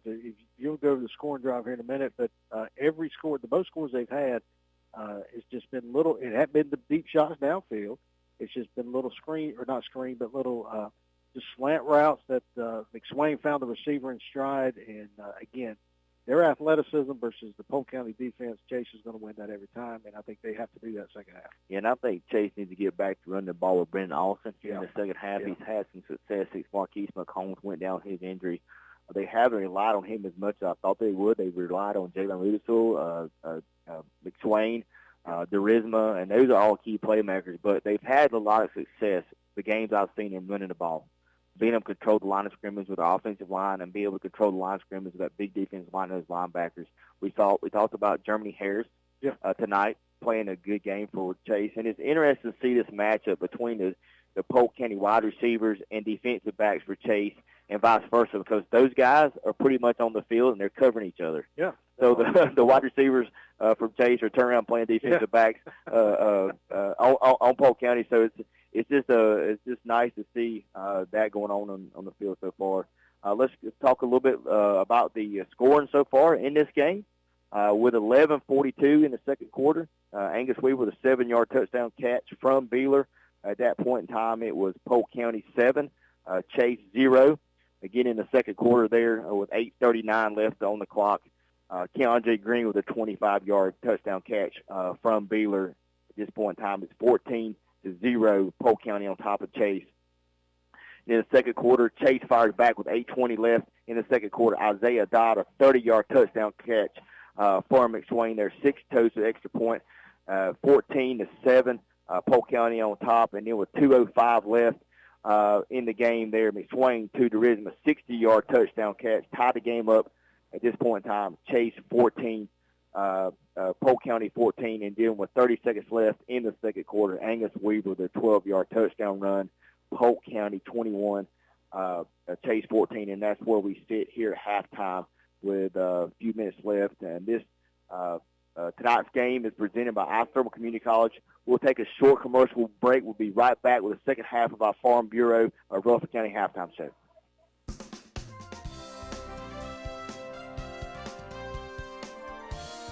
For over 3 generations, Fountain Electric and Services has built the integrity of construction with industry, leading electrical contracting and services for residential. Still been playing well without him, but they are maybe on the ropes here tonight, hosting Polk County. I believe that's the game. That's a conference game, is it Yeah, not? absolutely. Yeah. And I believe that's the game being carried over on Waggy tonight. Yeah. For anybody that wants to listen into that one. We got a tight one in the Catawba Valley 2A Conference. 2 unbeaten teams in conference play, Maiden and Bunker Hill. Maiden leading that one 28-26. We got a shootout going up there. We got a close ball game. Kings Mountain only up 21-14 on Stuart Kramer. Wow. That's an unbeaten Kings Mountain team that a lot of people, project as the best 3A team in the state this season. That could be an upset there. Absolutely. We got a Hickory up big on West Iredell, 42-15. East Lincoln shutting out St. Stephen's, 20-0. East Burke up 10. Up next week, and West Lincoln to finish the season, I believe. That might be to see who gets in the playoffs, because I think the top 3 teams out of that go. Last year, 4 got in out of that conference, but you don't want to be that 4th team sweating it out on Saturday. No, and you don't want those guys at the state making the decision for you. Next up, West Lincoln, they're taking care of business up at West Caldwell, 28-6 in the second quarter. West Caldwell struggling almost as much as Fred T. Ford and West Iredell have the last few years. Let's see, East Lincoln, 28-0 over St. Stephen's in the second quarter. That's going to be a name your score. Depends on how much Coach Lubowitz wants to score points. Yeah, and if they wind up getting a 42, they'll run the clock. So. Yep. So here it's 20-17 at halftime. The big game in the 2A conference, the unbeatens in the conference, Maiden and Bunker Hill. It is 28-26 Maiden at halftime. Bunker Hill will receive the second half kickoff. So not disappointing. No, that's turning out to be quite the game. Elsewhere in the 2A conference, we've got Newton Conover leading Bandy's 14-7 at the half. And I believe that's it for that conference. In the 3A conference that North and East are in, Hickory is blowing out West Iredell 42-15 in the second quarter. West Iredell struggles almost as much as Fred T. Ford. they're getting their head handed to them by Hickory tonight. Down in Gaston County, in some of the leagues down there, Burns leads North Gaston 37-0 at the half. Burns, one of the best teams in 2A. They are. Currently ranked number 1 in the Max Preps 2A state rankings. Yeah, I've watched them. Done a couple of their games. Very explosive. They're going to make some noise in the 2A. And then some other scores down that way in Gaston and Cleveland County. Crest leads Forest View 28-7 at the half. Kings Mountain 28-17 over Stuart Kramer. That's surprisingly close for the second quarter. It is. South Point leads Ashbrook 14-7. A couple of neighbors going at it there. And that is it on the out-of-town scoreboard. One game last night, Shelby easily handled Bessemer City 45-0. So we're caught up on the scores around the area, and we've still got some more festivities here for homecoming. So we're going to take another 4-minute timeout, and we'll be back with the second half of football here on the Lincoln County Game of the Week. To study international relations. Come see the all-new Bobcat CT.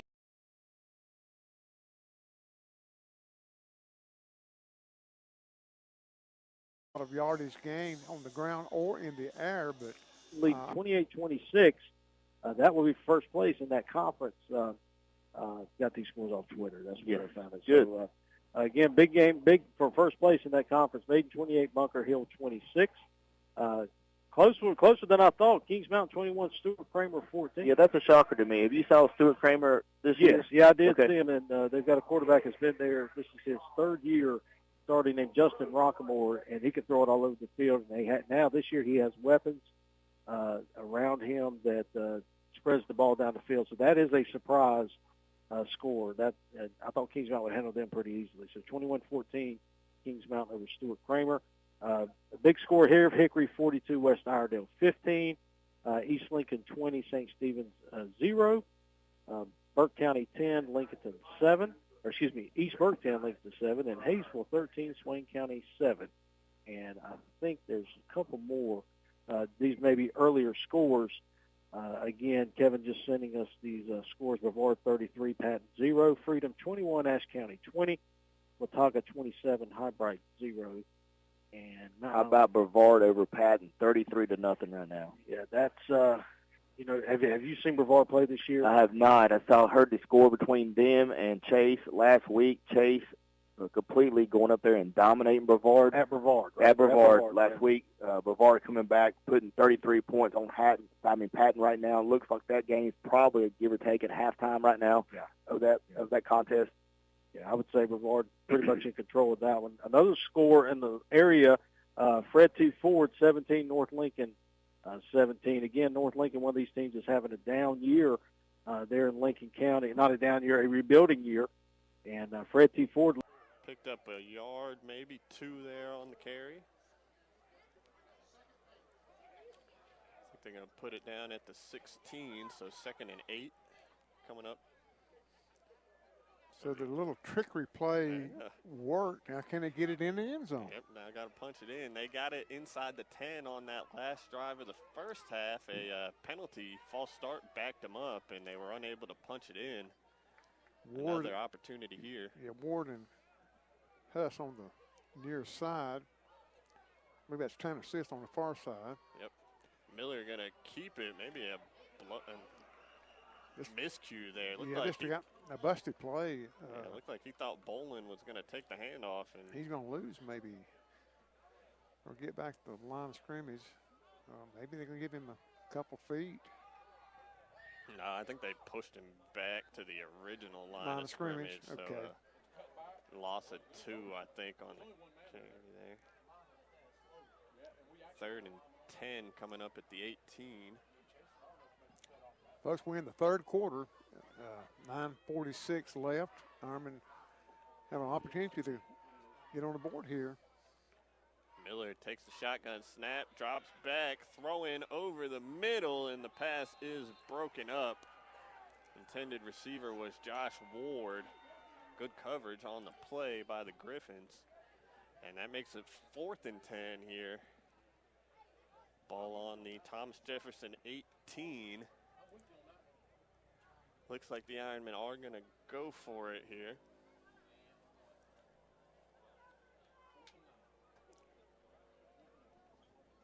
See what they got here on 4th and long. Looks like 3 receivers bunched up to the far side. That's Ward, Sisk, and Huss.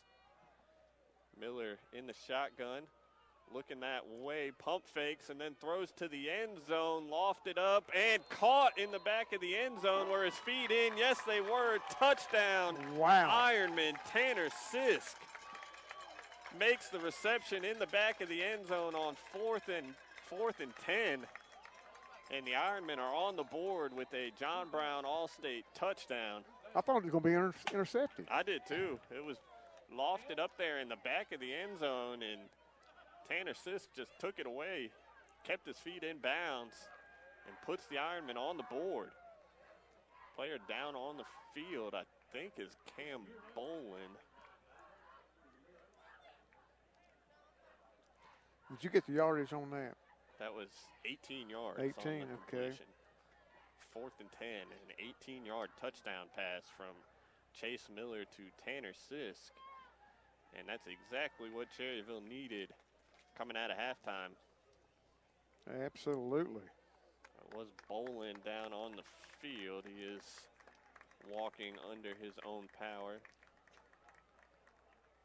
So the Ironmen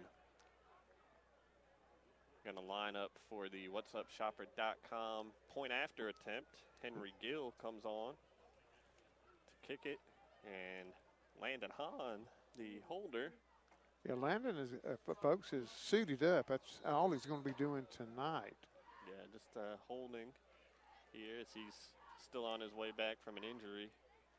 The kick is up, and it is good. So Henry Gill's point after sails through the uprights, and Cherryville cuts into the deficit 20-7 now on the No Malarkey Mr. Sparky scoreboard.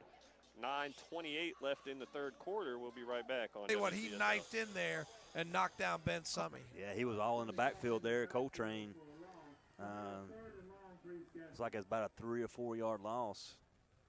Offense looks like they'll stay out on the field, which, you know, what do you got to lose in this situation? Well, third down. Oh, I'm sorry. Check that. I thought it was 4. My bad. No, it's third down, and these games sort of get like that. I swear I thought it was 4th down. It'll get like that occasionally as you start thinking about, well, maybe what's in the fridge when you get home. And it's going to be third down, 17. Sherrill fires off the hands, and that was for Summey, incomplete. And it'll be third down and very long. That ball had some zip, and he put it right on the money, but Summey just dropped it.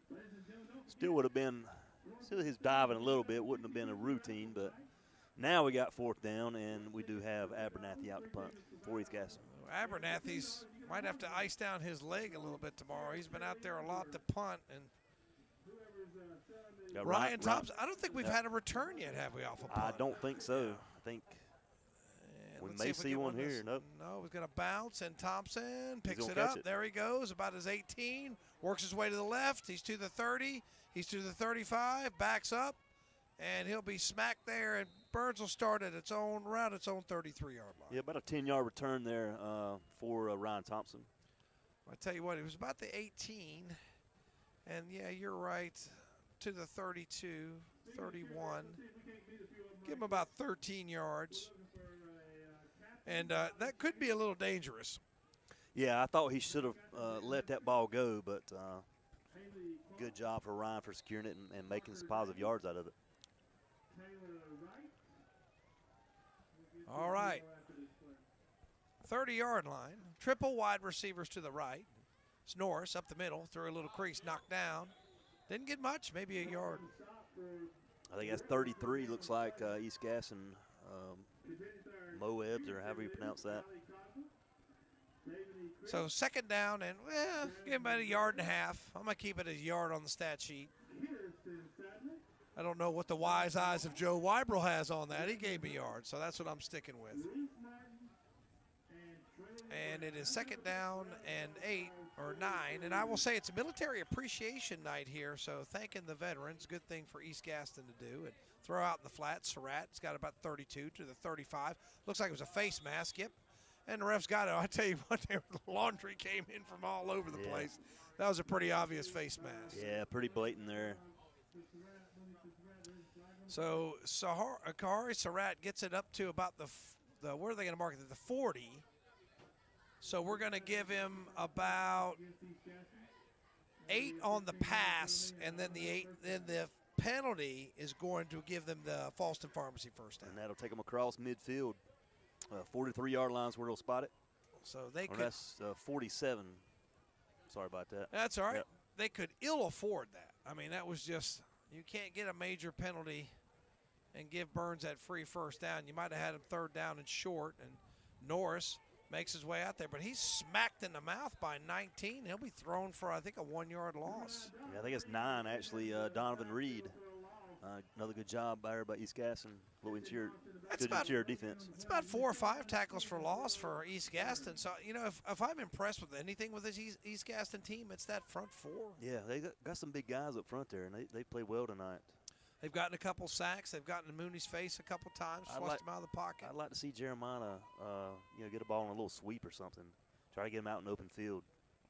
So triple wide receivers, throw out in the flat, and that is Thompson who makes a man miss, and he's dancing down the sideline. I'm not sure where he went out of bounds. We'll have to check the spot. Looks like he's close to the 40-yard line. Will be a few yards shy of the first down. Yeah. Give him a 7-yard pass there, and that's just, like I said, that's an extension of the running game, as they've got 3 out there, 2 to block, 1 to catch the pass. And yeah, they can do that all night long right there. It's like about 3rd and 3, I guess, on the down the field. If you're just joining us, 37-0 on your Main Street Hardware scoreboard. Mooney in the gun, has the ball, got time, fires over the middle. Receiver was not ready as Warlick was just making his break. So not on the same page, and that's incomplete. Yeah, a little miscommunication. I think Warlick was looking at left shoulder, Ben was looking right shoulder. They're going to go for it. They're going to leave the offense out on the field on 4th down and 3. And I don't really think it's unsportsmanlike. It's just football. And Mooney gets East Gaston a jump offside. Wow. Yeah, that's not what you want if you're East Gaston. That'll move the chains, and for another Burns first down. And that's a Falston Pharmacy first down as the ball moved to the 35-yard line. So Mooney's looking over at the sideline, and just when it rains, it pours, man. And East Gaston eager to make that stop and just jumps offside. 3 wide receivers right, 1 to the left. Mooney claps the hands. Handoff, Norris through a little crease, puts the head down, and for a little guy, he can push the pile, Matt. Yeah, right up the middle. Good positive yards, probably gained 6 or 7 on the play. So they're going to move it to the 30, give him 5 yards, 2nd down and 5. And how many yards did he have at halftime? I think he had somewhere around 50? Like 60, 70 maybe. Okay. 69 at halftime, so working his way towards a 100-yard game. Let's see if Burns goes deep here. What's that? 85 now.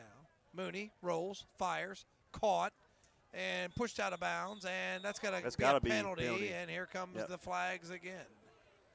And that's just Ben Summey, a little frustration there. Surratt had the ball, Kamari Surratt, and just threw him down out of bounds. Yeah. And I think that's going to be a 5-yard pass and then 15 yards on top of it. Yeah, well out of bounds on that play. Like I said, probably a little frustration setting in there. Yep, 35 yards in penalties against the Warriors on this drive alone. That'll bring Burns into the red zone up to right at the 10, so we'll have 1st and goal. Burns with 6 minutes, 53 seconds left in his 3rd quarter. Yeah, tough penalty there. Tough sledding for the Warriors. And, you know, they had, like I said, they had some aspirations of staying in this game. Just never happened from the get-go. First play, touchdown, and it's just been no looking back for the Bulldogs. 4 wide receivers, and it's going to be It's going to be Mooney on the read option, keeps it, touchdown. So that's a 10-yard touchdown brought to you by Numbers Bookkeeping, and that makes it 43-0, man. Yeah, everybody keyed in on Jeremiah. I think the whole defense was fooled. Ben Mooney ran right up the middle. And like I said earlier, Ben Mooney has got some wheels. You see how fast he hit that hole and went up the middle. Talking to his dad, Patrick, at halftime, said he ran a 4.5 40 in his tryout at Davidson, I think. So that's some speed right there. So that's an 8-play, 67-yard drive. Camacho in for the extra point, and the Nealon Cole extra point is good. We'll be back in 60 seconds. Your score, 44-0. It's time to power up. Gonna be another first down.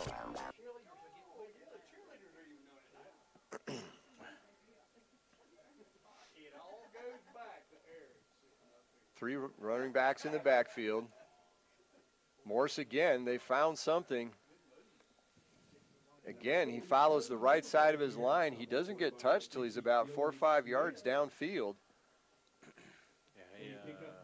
Starting to give a ball. Like I said, it seems like they're getting some traction. And he's at 11 carries for about 57, 58 yards for the night. So a gain of 4 on the play for Morse. It'll be 2nd and 6, and this is what North Lincoln likes to do. Just pound out chunks of yardage, first down after first down. Ball possession. Morse now goes through the left side, hurdles over a tackler, works his way down to the 28-yard line. That'll be another first down for the Knights. That's going to be enough for another Ray City steal. Another good run. Looks like they're going to feed him. If they can get down here and score, it's going to make a little bit of an issue for Fred T. Ford. And it keeps the clock running, which is what North Lincoln likes to do. They like to keep possession, keep that clock moving. Carson, it's Morse again, straight up the middle, bowls over a tackler at the 20-yard line, goes down at the 19. So gain of 9 on that run.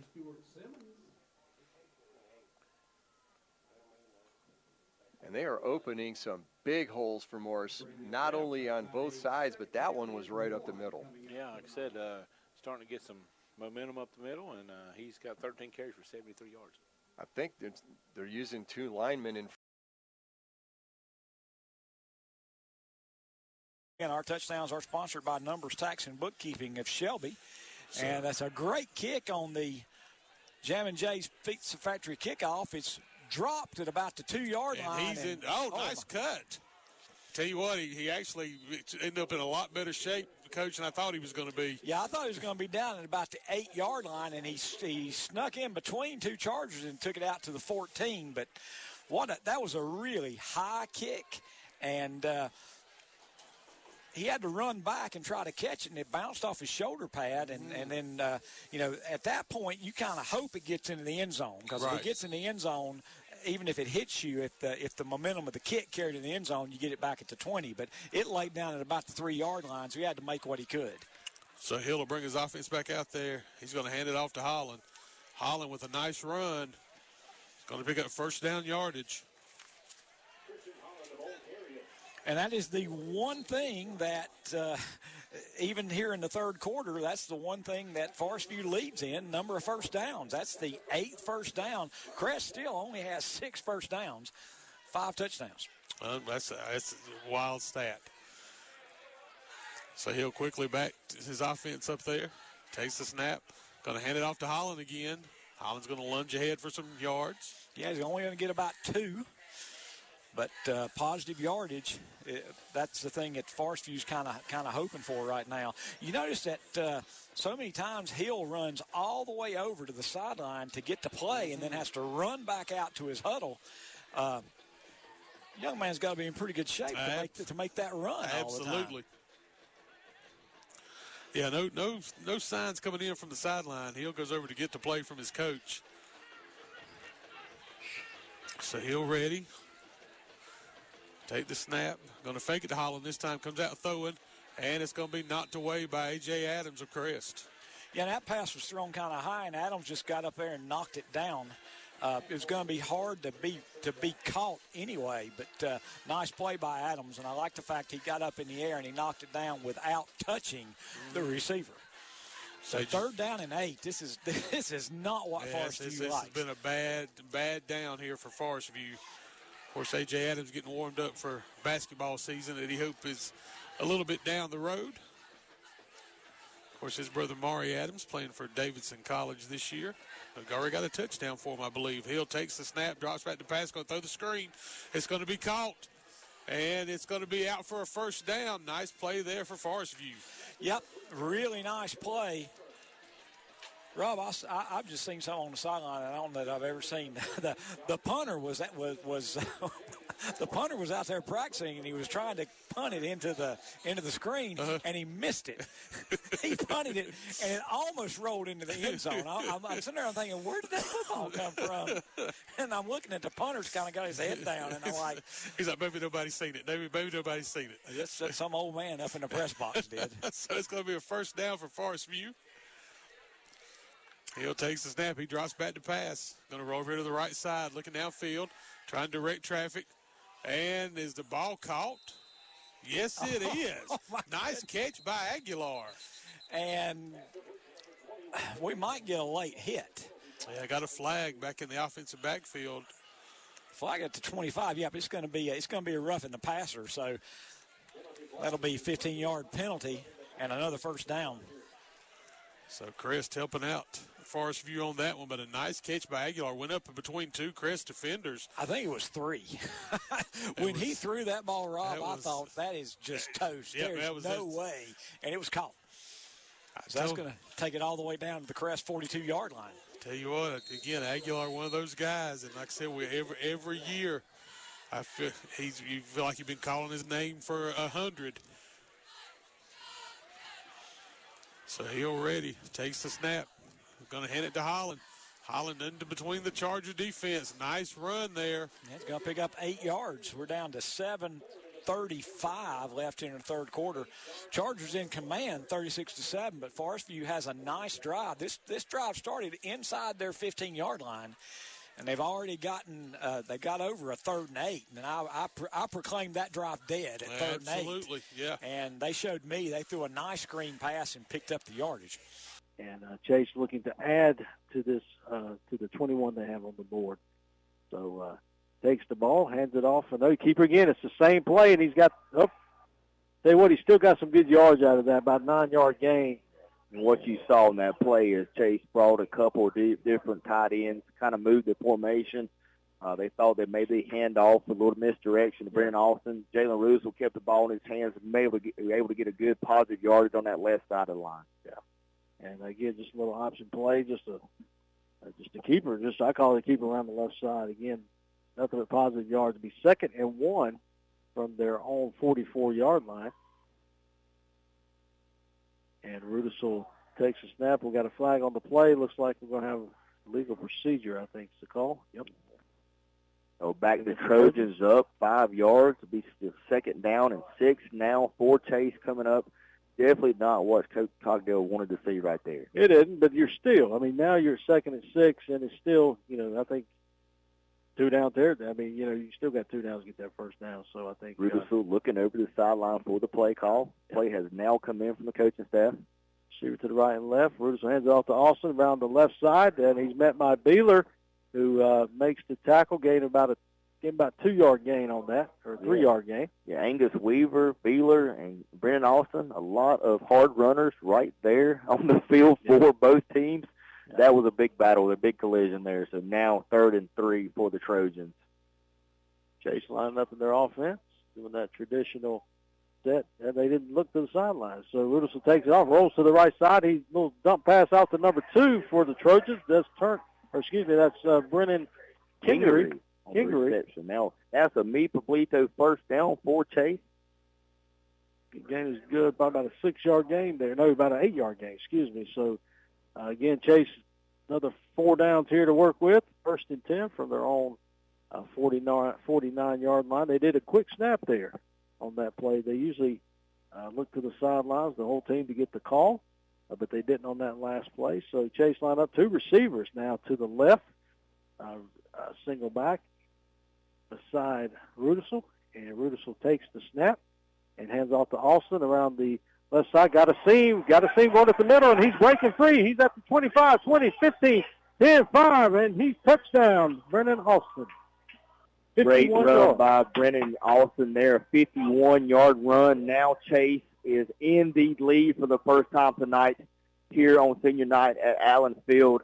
what a great feeling it must be for Coach Hogdale. Now their line is starting to gel. They're starting to be able to run and get some churn. That's exactly what Chase wants to do, is churn at the offensive line and beat Brennan Austin, Jalen Lewis, and some of them other guys running down and keep that clock running and come out of here with a big conversation. Absolutely. JB, you hit the nail on the head. They have to run the ball, and that's exactly what they've done. Taking the lead here with 7:35 to go here in the third quarter. Two big runs.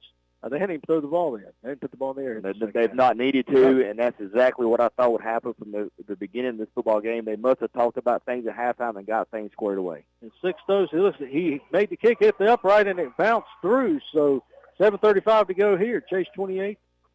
Yes. Okay, 20, On the 21. Stanton Enterprise McDonald Scoreboard, home of the world-famous fries, it is Chase 28, Polk County 21. This is Rutherford County High School football on Downtown Radio. 2 to the 32. Yeah, we saw the Griffins. They took it down the field last time they had it. Before that interception, Austin Clinton stepped up and made the play. Don't know if they're going to put it up again. Yeah, I wouldn't. The way they've been running it, that looked like the same play that Weatherford took for about 30 yards on that last drive to set them up with that good field position. This time he's going to hand it off to Hargrove. He's got some room. He's got the first down out across the 40. It's David Hargrove on his 14th carry. Medical Center Pharmacy first down. They'll put it down at the 42-yard line. Clock winds down. About a minute left to play here in this third quarter. Weatherford will take the snap. Hargrove next to him in the backfield. Handoff goes to Hargrove. He's hit in the backfield. They got him in the backfield, too. A host of Ironmen. Yeah, he's dragging that pile. He is hard to bring down, running tough. And he will be brought down in the backfield. Looks like a loss of 2. Back to the 40. Folks, that tackle was made by 5 or 6 Ironmen. Hard to get one number on that one. Gang tackling. So 2nd and 12 coming up for the Griffins. It's likely to be the final play of this third quarter. Tobias Miller in there on the defensive end. Jack Dellinger is also on the line. Weatherford takes the snap. He's going to tuck it and run. He dives out across the 45. Give him maybe 7 yards on that carry. And that'll set up a 3rd and 5 when we return for the fourth quarter. After 3, Thomas Jefferson leads, but the Ironmen have cut into that deficit with 2 touchdowns. It's 20-14 on the No Malarkey Mr. Sparky scoreboard. We'll be back with the fourth quarter on WCSL after this. Half, so it'll be 3rd and 3.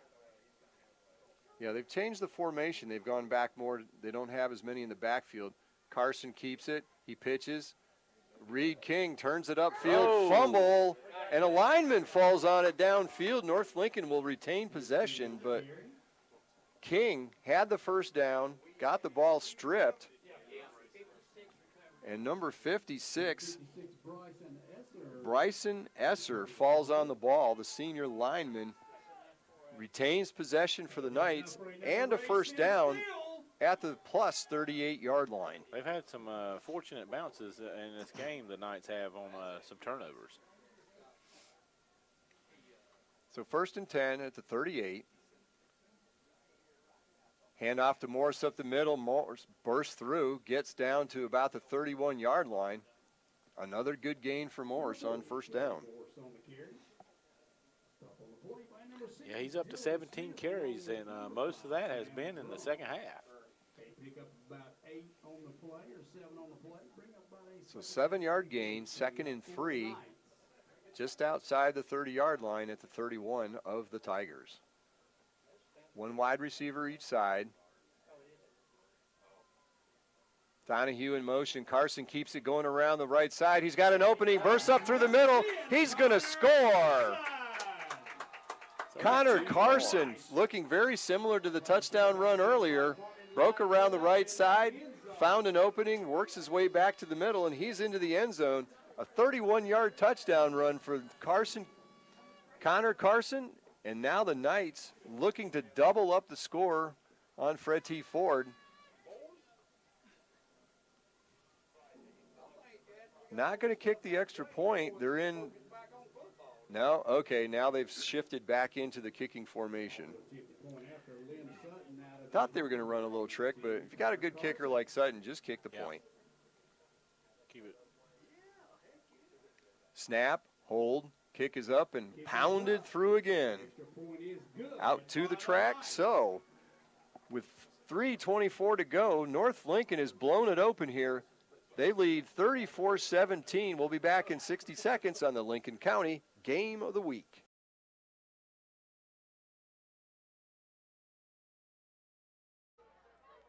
Back on the opposite side of midfield.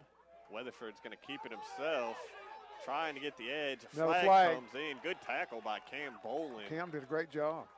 Yeah, saved what would have been a pretty big gain there for Weatherford. There's 2 flags on the field, actually. Let's hope it's on. Well, yeah, that was a holding signaled against Thomas Jefferson again. Another 10-yarder, I believe, against the Griffins. And it will be. Yeah, I'm going to back them up 10 more yards. So looking at 1st and 30 now. It's Thomas Jefferson way back at their own 31. It's back near where the drive started. Caleb Hovis back in the game here for the Ironman. So Thomas Jefferson cannot let a little sloppy here. You cannot let one of the backs get long yardage here on the run. Hargrove takes the snap. He's dropping back to pass. It's a screen pass to Weatherford. And he fumbles it. I think he was able to fall back on top of it. That was Tanner Sisk who got in there and knocked the ball loose. He sure did. Nearly got back on top of it. And we got players down on both sides. Well, the Cherryville players back up. That was Caden Wooten, who was down for just a moment. He's back up. The Thomas Jefferson player is Weatherford, who is still down. Ball is back to where it was originally. Weatherford is back up. Looks like he might just be cramping a little bit. I believe that's Coach Pruitt that ran a water bottle out there. I think it was, yes. Great sportsmanship. Offers it. He's offered water bottle to the refs. He just, well, no, I'll just do it. I'll drink it myself. Yeah, I'll take a sip. Folks, ball is on the 30-yard line of the Griffins. Yeah, they lost a yard on that little screen pass. It looked like it was set that screen up pass went. nicely. Who put that up? Was that Weatherford? Weatherford caught it. It was Hargrove that threw it. So they actually lost a yard, right? Yeah, after Tanner Sisk punched the ball out. Took a bounce backwards before Weatherford was able to corral it. So 2nd and 31 now. The Griffins have 2 receivers to the far side, one right here to the near side. Hargrove going to take the snap, and he's running off a right tackle. He's tackled by number 4, Josh Ward. Yeah, Josh Ward and Colin Huss also in on the play. So just 2 yards there on the carry, and that brings up 3rd and 29. Opportunity here for the Ironman defense to get off the field and get the offense the ball back. Yeah, the clock is running at 9 minutes and 45 seconds. Yeah, we look like we got an exciting finish setting up here on WCSL. Don't go anywhere. Ironman cannot give up big yardage on this 3rd down play. Absolutely not. Stop them here, and they're bound to. They're going to have to punt. Hargrove is the quarterback. Play action. He's going to tuck it and run himself. Up the middle, he's hit out across the 40, so he picks up about 12 yards, but won't be near enough. They'll make it 4th and about 20 here. Ball is on the Thomas Jefferson 44. They're trying to. They've sent the punt team out. This will be, if they do punt, it'll be the first punt of the game. Yeah. For the Griffins. Yep. They wouldn't pull a fake punt here, would they? You got a long way to go. I believe that's Cam Bolin back deep to field it. Nearly blocked. It's a high, short punt. Lands at the 40 and bounces almost straight up. It'll roll out of bounds right around the 36-yard line. So. All right, folks, the Ironmen have the ball, and they have 2 timeouts. I'm sorry. They got 2 timeouts in 8 minutes and 37 seconds to hopefully find a way to get in the end zone here. Yeah, Chase Miller, 2 touchdown passes here in this second half. One to Tanner Sisk, the last one to Josh Ward, both on 3rd and long. So some clutch play out of this offense in the passing game here in the second half, trying to stage a comeback. Got to give credit to the line. The offensive line done a good job in the second half. Giving him time. Miller's going to keep it. Sneaks through a hole. He's got some room. Stiff arm, and he dives out across midfield. And that's a Medical Center Pharmacy first down. And he will pick up another first down. That's the 12th first down of the game for the Ironmen. Yeah, give him about 17 yards on that carry into Thomas Jefferson territory at the 47.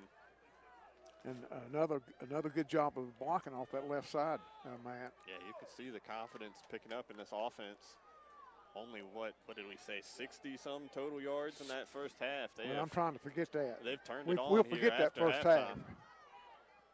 Miller in the shotgun, 3 receivers to the near side. The big guy. Off to Moss. Hold on to the football, big guy. He does not go down on first contact. He'll pick up maybe 2. Let's see what they give him. Yeah, I think they're going to give him about a yard to the 1 46. yard. So 2nd and 9 coming up. Wrap that ball up, folks. Yeah, it would be an awful time for the first turnover in the night. Yes, it would. Chase Miller limping just a little bit, trying to shake off where he got hit on the right leg. Looks like they're going to line up in the same formation. 3 receivers all bunched up down here on the near side. Miller going to throw a little bubble screen to Colin Huss. He's got room. He's got the first down. Yep, inside the 35. A good play call there. Picks up about 13 yards to the 33. And as Danny said, another Medical Center Pharmacy first down. Clock ticks down under 7 minutes left to play in this ball game. The Griffins on their heels here in this second half. 142 yards through the air for Chase Miller, Matt. 2 receivers to the far side. Miller takes the shotgun snap, hands it off to Bolin. Ooh, he's trying to get off tackle. He might have lost the ball. They're going to say he was down before the ball came out. He will lose. Lost a yard. 1 yard. So it'll be 2nd and 11 at the 34-yard line now.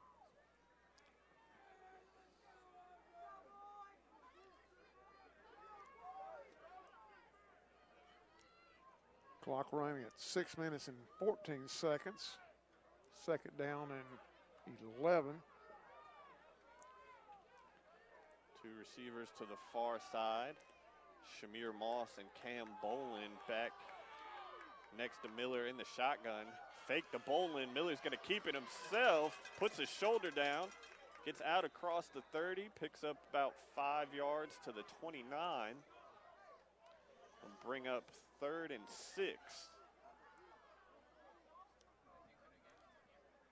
Of course, 4 down territory here, trailing by 6 points with 5:38 left to play in the ball game. Ironman, with, as I mentioned earlier, with 2 timeouts. Here comes Shamir Moss off the field, and they'll use Thomas Jefferson will burn their first timeout. That might be a good timeout for Cherryville. We'll take it with them. 5:26 left to play in the ball game. Ironman down 6, but driving in Thomas Jefferson territory when we come back. A fair, September 29th through October 9th. Packed with entertainment including 2 big demolition derbies, October 1st and 8th. Right Off Rides will be there with 6 new rides, including The Beast. Shows include Hot Diggity Dog, Act Monsters Chainsaw, Renee Riddle, ventriloquist comedian and singer. Oh, gosh. Yeah.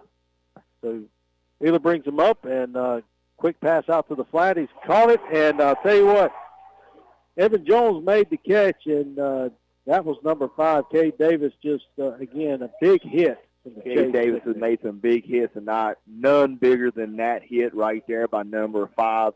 A good job by Cade Davis coming up from defensive back. He's a young player for Chase. Has made some big players tonight. He continues to get better as the season progresses, and he read that play perfectly, and good job at number 5. Yeah, just a great tackle, too. Great form tackle on that one by Davis. So a couple 2-yard loss in the play. It'll be 3rd and 10. Again, Polk County trying to find something to get back in this ball game. 3rd and 10 from their own 32-yard line. Wheeler brings them up to the line.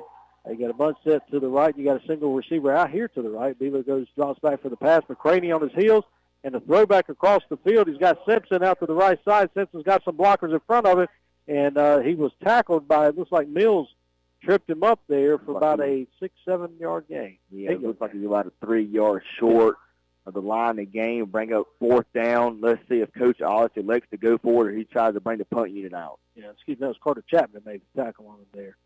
And so looks like Ollis is they're trying to catch him off guard right here. Chase is trying to get some players on and off the field. This is a very interesting formation by Coach Hollis and the Polk County Wolverines. A lot of confusion. Looks like Chase may have to take a timeout here defensively to get set. Yeah, I don't think the players knew what was going on because you had players just walking to the sideline, and Polk County was lined up ready to go. Yeah, that was a different formation. We usually do not see that from any special teams unit. We'll keep it right here. There's only 30 seconds left before the end of the 3rd quarter. Polk County really needs to convert right. Yeah, they've got to find a way to get that 1st down, to keep this drive going, to keep themselves in the ball game, because if they turn the ball over here, again, as you mentioned, 37 seconds left here in the 3rd quarter. With Chase having the momentum with the 2-touchdown lead, if they get the ball back now, that's going to be a hard hill for Polk County to conquer and climb. So, again, timeout here on the field.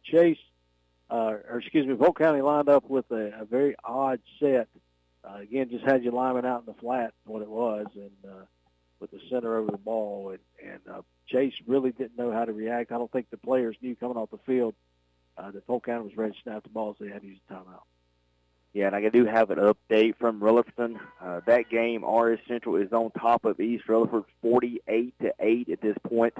We'll continue to give our listeners updates as the game progresses. But right now, Central in control of that game in Rutherford. I wonder how many touchdowns Costin's got tonight. Costin probably has a few, number 8 for RS Central. They're very, very dynamic in the running game. So Baylor takes a snap, hands off to Weaver, and Weaver trying to dive for the 1st down. I'll tell you what, it depends on where they mark it. It's going to be very close. By the official on the far side, he has it. By the official on the near side, does not look like he has it. It's going to be 1st down Wolverine. So that's a Mipa Blito Mexican 1st down by Angus Weaver. Hard running behind that offensive line, able to pick up that 1st down. They desperately need that. Yeah, it looked like Jeremiah Lipscomb made the tackle at the 40, but Weaver just dove basically for the made the stop at the 40, but Weaver just dove to the 1st down marker, and he didn't get it by much. So 1st down for Polk County. Keep that drive alive. 1st and 10 from their own 43-yard line. Coming to the set, you got Simpson out to the left, bunch set here on the right again. Green is not in the ball game for Polk County. Beeler takes a snap, fakes the Weaver, looking to pass, and he's going deep. And he's got Simpson down there, and it was the Dodd made the play on Simpson. Dodd in his hands and fell out. Yeah, made the ball stiff Florida penalty flag down on that throw. Let's see if it's going to be offensive or defensive pass interference. It's going to be a close call as both people were battling for the ball. Yeah, they were both. I'll tell you what, stride for stride with them. Pass interference on Chase is going to be the call. Will give Polk County a 1st down here. That as you mentioned, they both were right there with each other and hands on each other. So that was a interesting call, but it is what it is. And so Polk County gets the penalty. They'll take over after the penalty, it'll be 1st and 10 from the Chase 42-yard line, and that's going to be the end of the 3rd quarter. into the third quarter here, and on the Stan Enterprise McDonald's scoreboard, home of the world-famous fries, it is Chase 34, Polk County 21. This is Rutherford County High School football on Downtown Radio.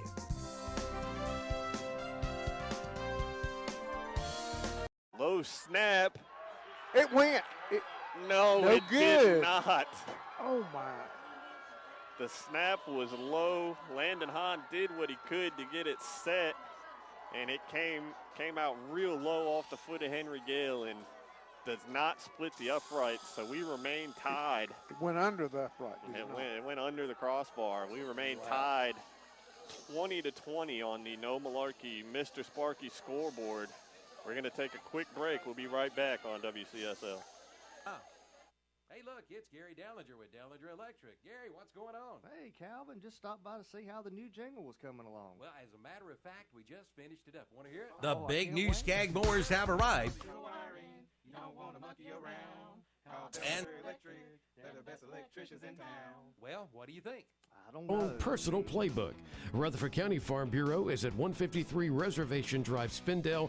Call 828-287-2428. Welcome back to Chase on the right side. Angus Weaver trying to get some yardage. Looks like it's going to bring up about second down and maybe about 5 yards for Polk County after that play by Weaver. Tough running for that young man. It was tough, and nice play by Anthony Smith there to bring him down. So I think now, I don't know what those two play. Maybe because of the pass interference, you can't end the quarter on a defensive pass interference. Maybe it was. Defensive penalty. They actually called at the end of the third quarter over by the officials on the field. But we'll keep it right here. We've already took that break. We'll continue to talk about Chase and Polk County. So what do you think that right now, Polk County, they're down 13 points, 12 minutes left. You got to put the guy. This game has changed when number 3 went out. It did. It totally changed. And for Polk County, they've got to understand, Coach Hollis has to tell them, you can't get all 13 points back in one play. So you got to just work the ball to the end zone, put the ball in the end zone, get you at least 6 points with the extra point be 7, and then stop that powerful Chase offense that has come alive in the second half. Yeah, that's the key. I mean, Chase could control this game after halftime, was able to create some running lanes. Rudolphville and some of those other guys Brennan also was able to bust through those holes, make Polk County pay for their defensive alignment, and that's where we're at right now. 13 points. Think about how big that extra point, that 2-point conversion attempt from Chase was. That's true, especially if Polk County scores here. You know, it could definitely be interesting. So Polk County comes 2nd and 4. Beeler back to pass, scrambling out to his right, and Chase with some pressure. Beeler's still trying to look, and the ball's tipped in the air. And I'll tell you what, hats off to the quarterback, Beeler, Casey Beeler. I was wondering if you were going to say that, that was a great play by Beeler, even though it didn't work out for him. Davon Durisma had him in the grass, could have sacked him. Yeah. He was able to escape away and throw that ball and live another day. So still remain 3rd and 6 for Polk County. Probably 2 down territory from this point going forward for the Wolverines. Absolutely. And, again, that Chase defense, they're now utilizing that speed factor coming after Beeler. And, again, you mentioned Durisma had him, and Beeler just got out of it and had him for the sack and just threw it. Got to find the receiver. The ball was tipped. So it'll be 3rd and 5 now. Polk County at their Chase 36-yard line. 2 receivers to the right, 1 to the left. Beeler drops back to the pass, rolling to his right, looking downfield, throws the ball. It's high, and his intended receiver was Twitty. Yeah, Beeler had to let that go. Number 74, Reagan McCraney, right in there, making it difficult for number 9 for Polk County. Going over the sideline, getting a call from Coach Hollis. 4th down would be huge for Chase defensively to make a stop right here. It would. And you mentioned this earlier in the game. When Beeler gets his feet set, he's very dangerous at quarterback. He didn't have his feet set on that run or that rollout to the right. He was still trying to roll and see through the ball. Big 4th down coming up. I do want to mention tonight's game is presented by Osceola Community College. Your dream is our mission. We do have a center on Polk County, also main campus here in Spindale, North Carolina. So Osceola Community College sponsoring tonight. So Polk County, 2 receivers to the right, 2 to the left, and Beeler drops back. Pressure from the Chase defense, and Beeler's looking downfield. Got a receiver across the middle. Is that Simpson? and he's brought down by Carter Chapman, and Simpson is slow to get up, but the gain is good for a Polk County first down. Yeah, that'll be a Mi Pablito Mexican first down for the Wolverines. What a job by Beeler. Yeah. He can really scramble around and set his feet and throw the ball. He's one of the better quarterbacks I saw this year. But now the big injury for Polk County with Green already out of the game, Simpson is down on the field. And Simpson, he landed awkward with Chapman on his back. I mean, it wasn't intentional, obviously, just the way they fell. And I think his legs kind of got out from under him. So he's walking off the field. I think he's okay. He's probably sore maybe for a couple minutes, but he'll get back. You know, if you're Polk County, you want him back in there. We do want to thank Malcolm back at the station. He has given us updates on RS Central East Rutherford all night. He just gave me the final there in Rutherford. RS Central has won that game against East Rutherford 48-8. So thanks to Malcolm for giving us those updates. We'll try to get some other scores that come in. Well, we got some scores, but they're coming back on the field. I'll wait till a good break before we can talk about those other scores from around the area, especially here in 2A. For these two teams playing tonight. So Polk County coming 1st and 10 from the Chase 27-yard line. Bunch set to the left, receiver to the right, man in motion. Beeler hands off to Weaver around the right side. Weaver's trying to get it to the corner, and a gain probably about a 4 or 5 yard gain. Yeah, Weaver turning those legs, power running from the Wolverines on that right side of the Chase defensive line. Yeah, Weaver's not finding the holes he did in that first half, and to give credit to the Chase defensive front and linebacker, well, all of them, even the secondary's come to make the play. So, nice play from the Chase, but it was a gain of 5 yards by Weaver. So it's 2nd and 5, 10:46 to go here in the ball game. The ball's resting at the Chase 23-yard line as Polk County comes to the line of scrimmage. Bunt set to the left, single receiver to the right. And Beeler takes a snap, hands off to Weaver around the left side. He slipped down. He was looking for a cutback lane, found one, but fell down, slipped down on the turf. Yeah, that's unfortunate for the Wolverines. Well, he had a little something on that left side of the line. Yep. Just able to slip up right there. And then, now it's 3rd and 5. Big plays coming up for Polk County. But, what's happening right now, they're running out of time. They are running out of time. That's their biggest enemy right now. And it's, 3rd and 4. Again, ball at the 22-yard line of the Trojans. Simpson is back in the ball game for Polk County as Beeler lines up, bunt set to the right, receiver to the. There you go, bunt set to the right, receiver to the left.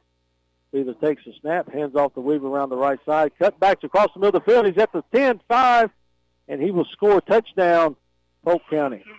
Yeah, Polk County needed that. Weaver weaving his way into the end zone for the Wolverines on that run. Brings the score right now 34-27. If they try to go for 2, or they'll go for the extra. Yeah. One good thing, and I know all coaches are like this, but Coach Alice over there, he's at the numbers congratulating these players that come off the field. The Chase coaches, they do as well. So great coachman, great sportsmanship from both sides of the field tonight. So we've got, no dime for the extra point? And the snap and the hold, and the kick is up. And the kick is no good. Big extra point miss from Polk County. So now, on the Stan Enterprise McDonald's scoreboard, home of the world-famous fries, is Chase 34, Polk County 27. This is Rutherford County High School football on Downtown Radio.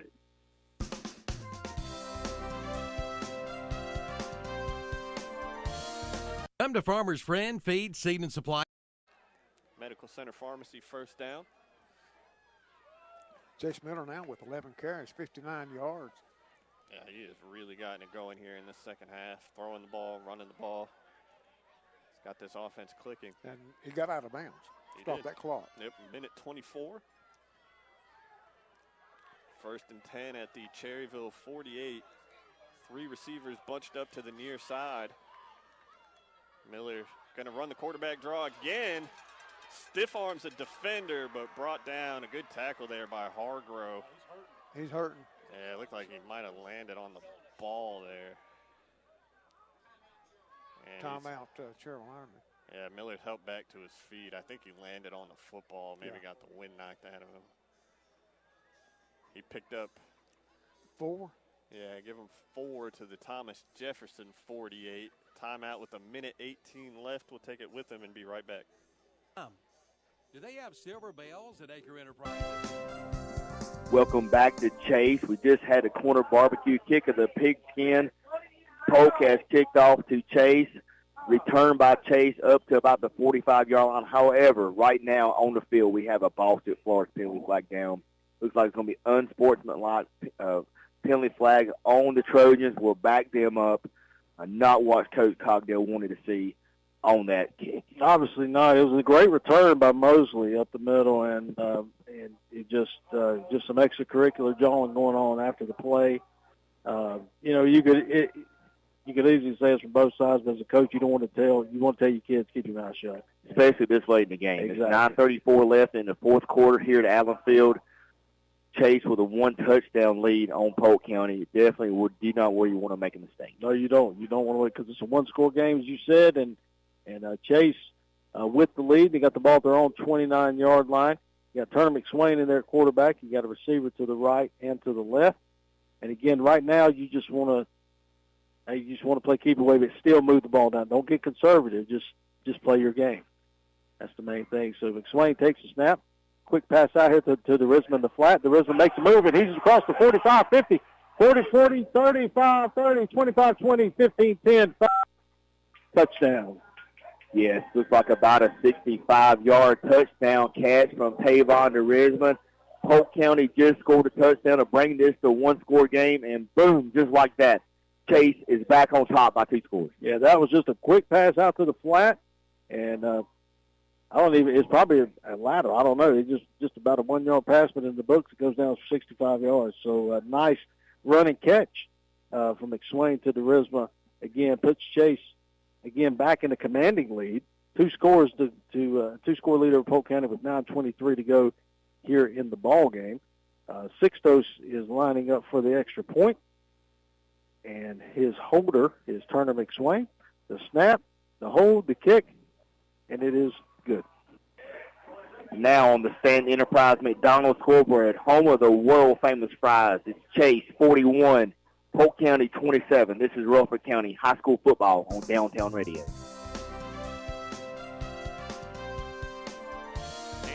No, you got to get up and run another play. We've got Tanner Sis to the far side, Ward and Huss here, right here to the near side. Miller drops back. Thomas Jefferson brings the blitz. He throws deep for Tanner Sisk, who went up, got a hand on it, but couldn't haul it in. Took a shot down inside the 10-yard line, but it falls incomplete, and that'll make it 4th and 6 now at the Thomas Jefferson 38. Needed a little bit more air under it. Yeah, just a little. Just a little. So 4th and 6. And he's going to need an out-of-bound pass. It's going to have to be a 7-yarder, 6 or 7-yarder. Timeout. Thomas Jefferson timeout before this 4th down play. So 33 seconds left. 4th and 6 coming up for the Ironmen. Could be the ball game when we come back on WCSL. It's time to save on fire safety at Ferguson's Ace Hardware in Cherryville. Save on first. Perfectly, and just stepped in front of it and made the catch and the run. What did he run at? About 45 yards, I believe. Yes. So Desmond Porter returns a touchdown. Now 49-7. Crest leads on the No Malarkey Mr. Sparky scoreboard. 5:32 to go. And Crest will line up here for the extra point. They're trying to hit half a century on the scoreboard tonight. It's a lot of points the last 2 weeks. What, they scored 73 last week against North Gaston. Yeah, 73 last week. 8 different Chargers scored in that game. And tonight, Crest, with a successful extra point, will put 50 on the board here against Forest View. There's Low a snap. Low snap. He's just going to have to pick it up and run with it. And he's going to get into the end zone. Number 3. Yeah, I believe that's Malachi Addison. If you can get something going toward the sideline, that would obviously be ideal. And we got a flag. I think it's going to be too many men on the field for Thomas Jefferson.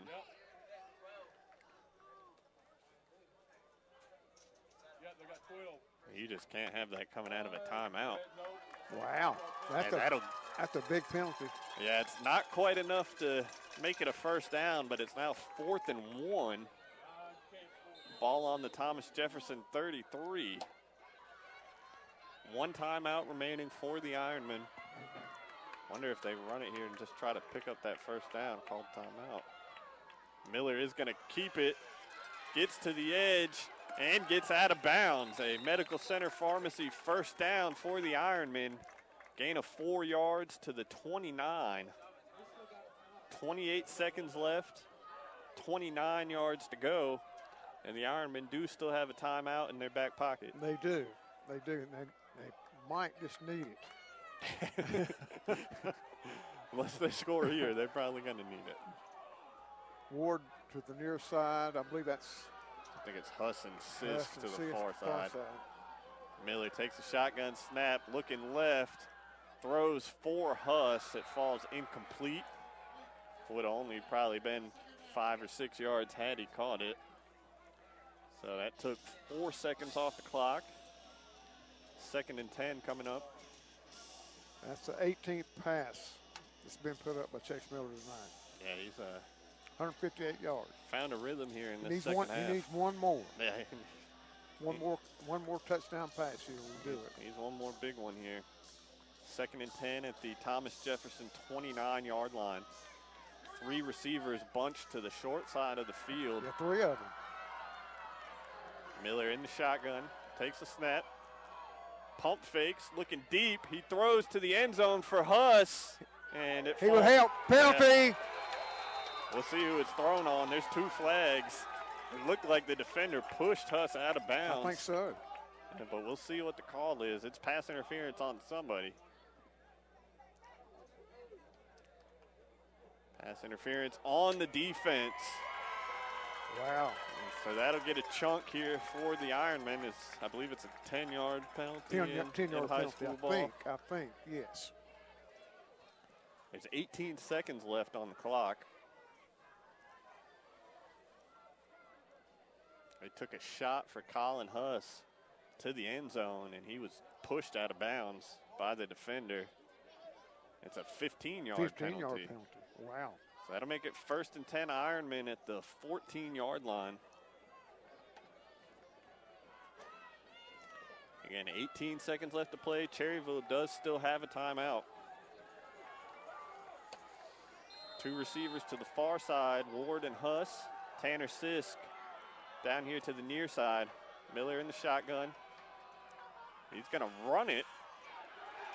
He's inside the 10, puts a shoulder down at the 5, and he's tackled there. All right, get that timeout. They do call it with 9 seconds left.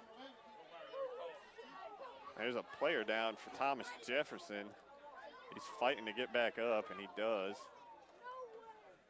Surprising number of cramps tonight for it's a chilly night. One of the guys that was down was quarterback on that particular play too, but he's back up, Chase Miller. Yeah, he's that gain there, Matt. That was how much was that gain, Matt? That was he got it down to where the 4. It was 10 yards. Took it from the 14 down to the 4. Okay. So 1st and goal with 9 seconds left. Maybe enough time to run 2 plays to the end zone. See what they draw up here. Touchdown ties it, and then the extra point to potentially win it. Do you give it to Shamir Moss? No, I don't. I throw it. I put it in. You put it in there. Yeah. If Chase Miller sees some room and he can tuck and run, then maybe. Yeah, that way you got. Personally, I would bunch those 3 receivers up in that formation, all right there together, and let Miller roll that way and see what comes of it. If he doesn't hit his target, he's still got one more play to go. Yeah, there's going to be 2 receivers in the formation, both to the near side. That's Sisk and Ward. And 2 running backs in the backfield with Miller, Bolin, and Moss. Play action fake to Moss. Miller throws and incomplete. Looked like he maybe had Bolin sneaking out there. Might have been open, but he kind of just tossed it away, trying to save a little time. There's 4.7 seconds left on the clock after that incomplete pass.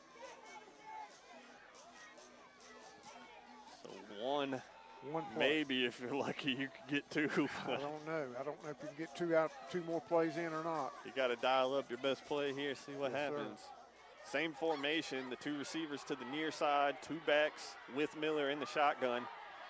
Miller rolls right, looking again, this time throws for Bolin, falls incomplete, and that will be the ball game.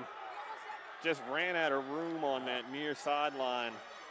The throw a bit behind Bolin, who tried to adjust, couldn't get back to it, and the pass falls incomplete. Cherryville coaches saying there's 1 second left, but it looks like the referees are going to say that's the ball game. The referees are getting out of here too. They're gone. Yeah, they don't want any. That's the ball game, folks.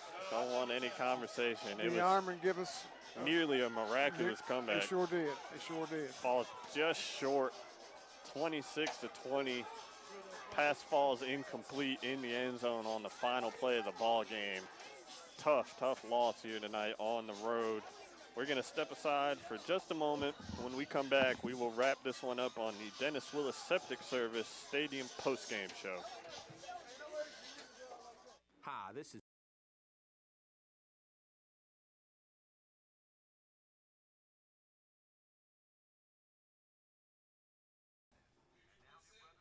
And good evening, everybody, and welcome to the postgame show brought to you by, Redzone channel, brought to you by What's Up Shopper, KTC Broadcasting.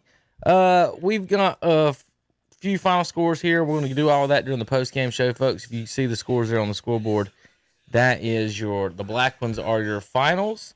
The Burns score is a final at 44-0. We're going to change that just momentarily. And Cherryville is a final at Jefferson 26-20, and we believe that Crest is also the final score. The game's over. We're trying to confirm that final score on Crest being 51-7 as well. North Lincoln's up 55-17 with 3 minutes to go in that game. Chase and Polk County still battling out with a few minutes left.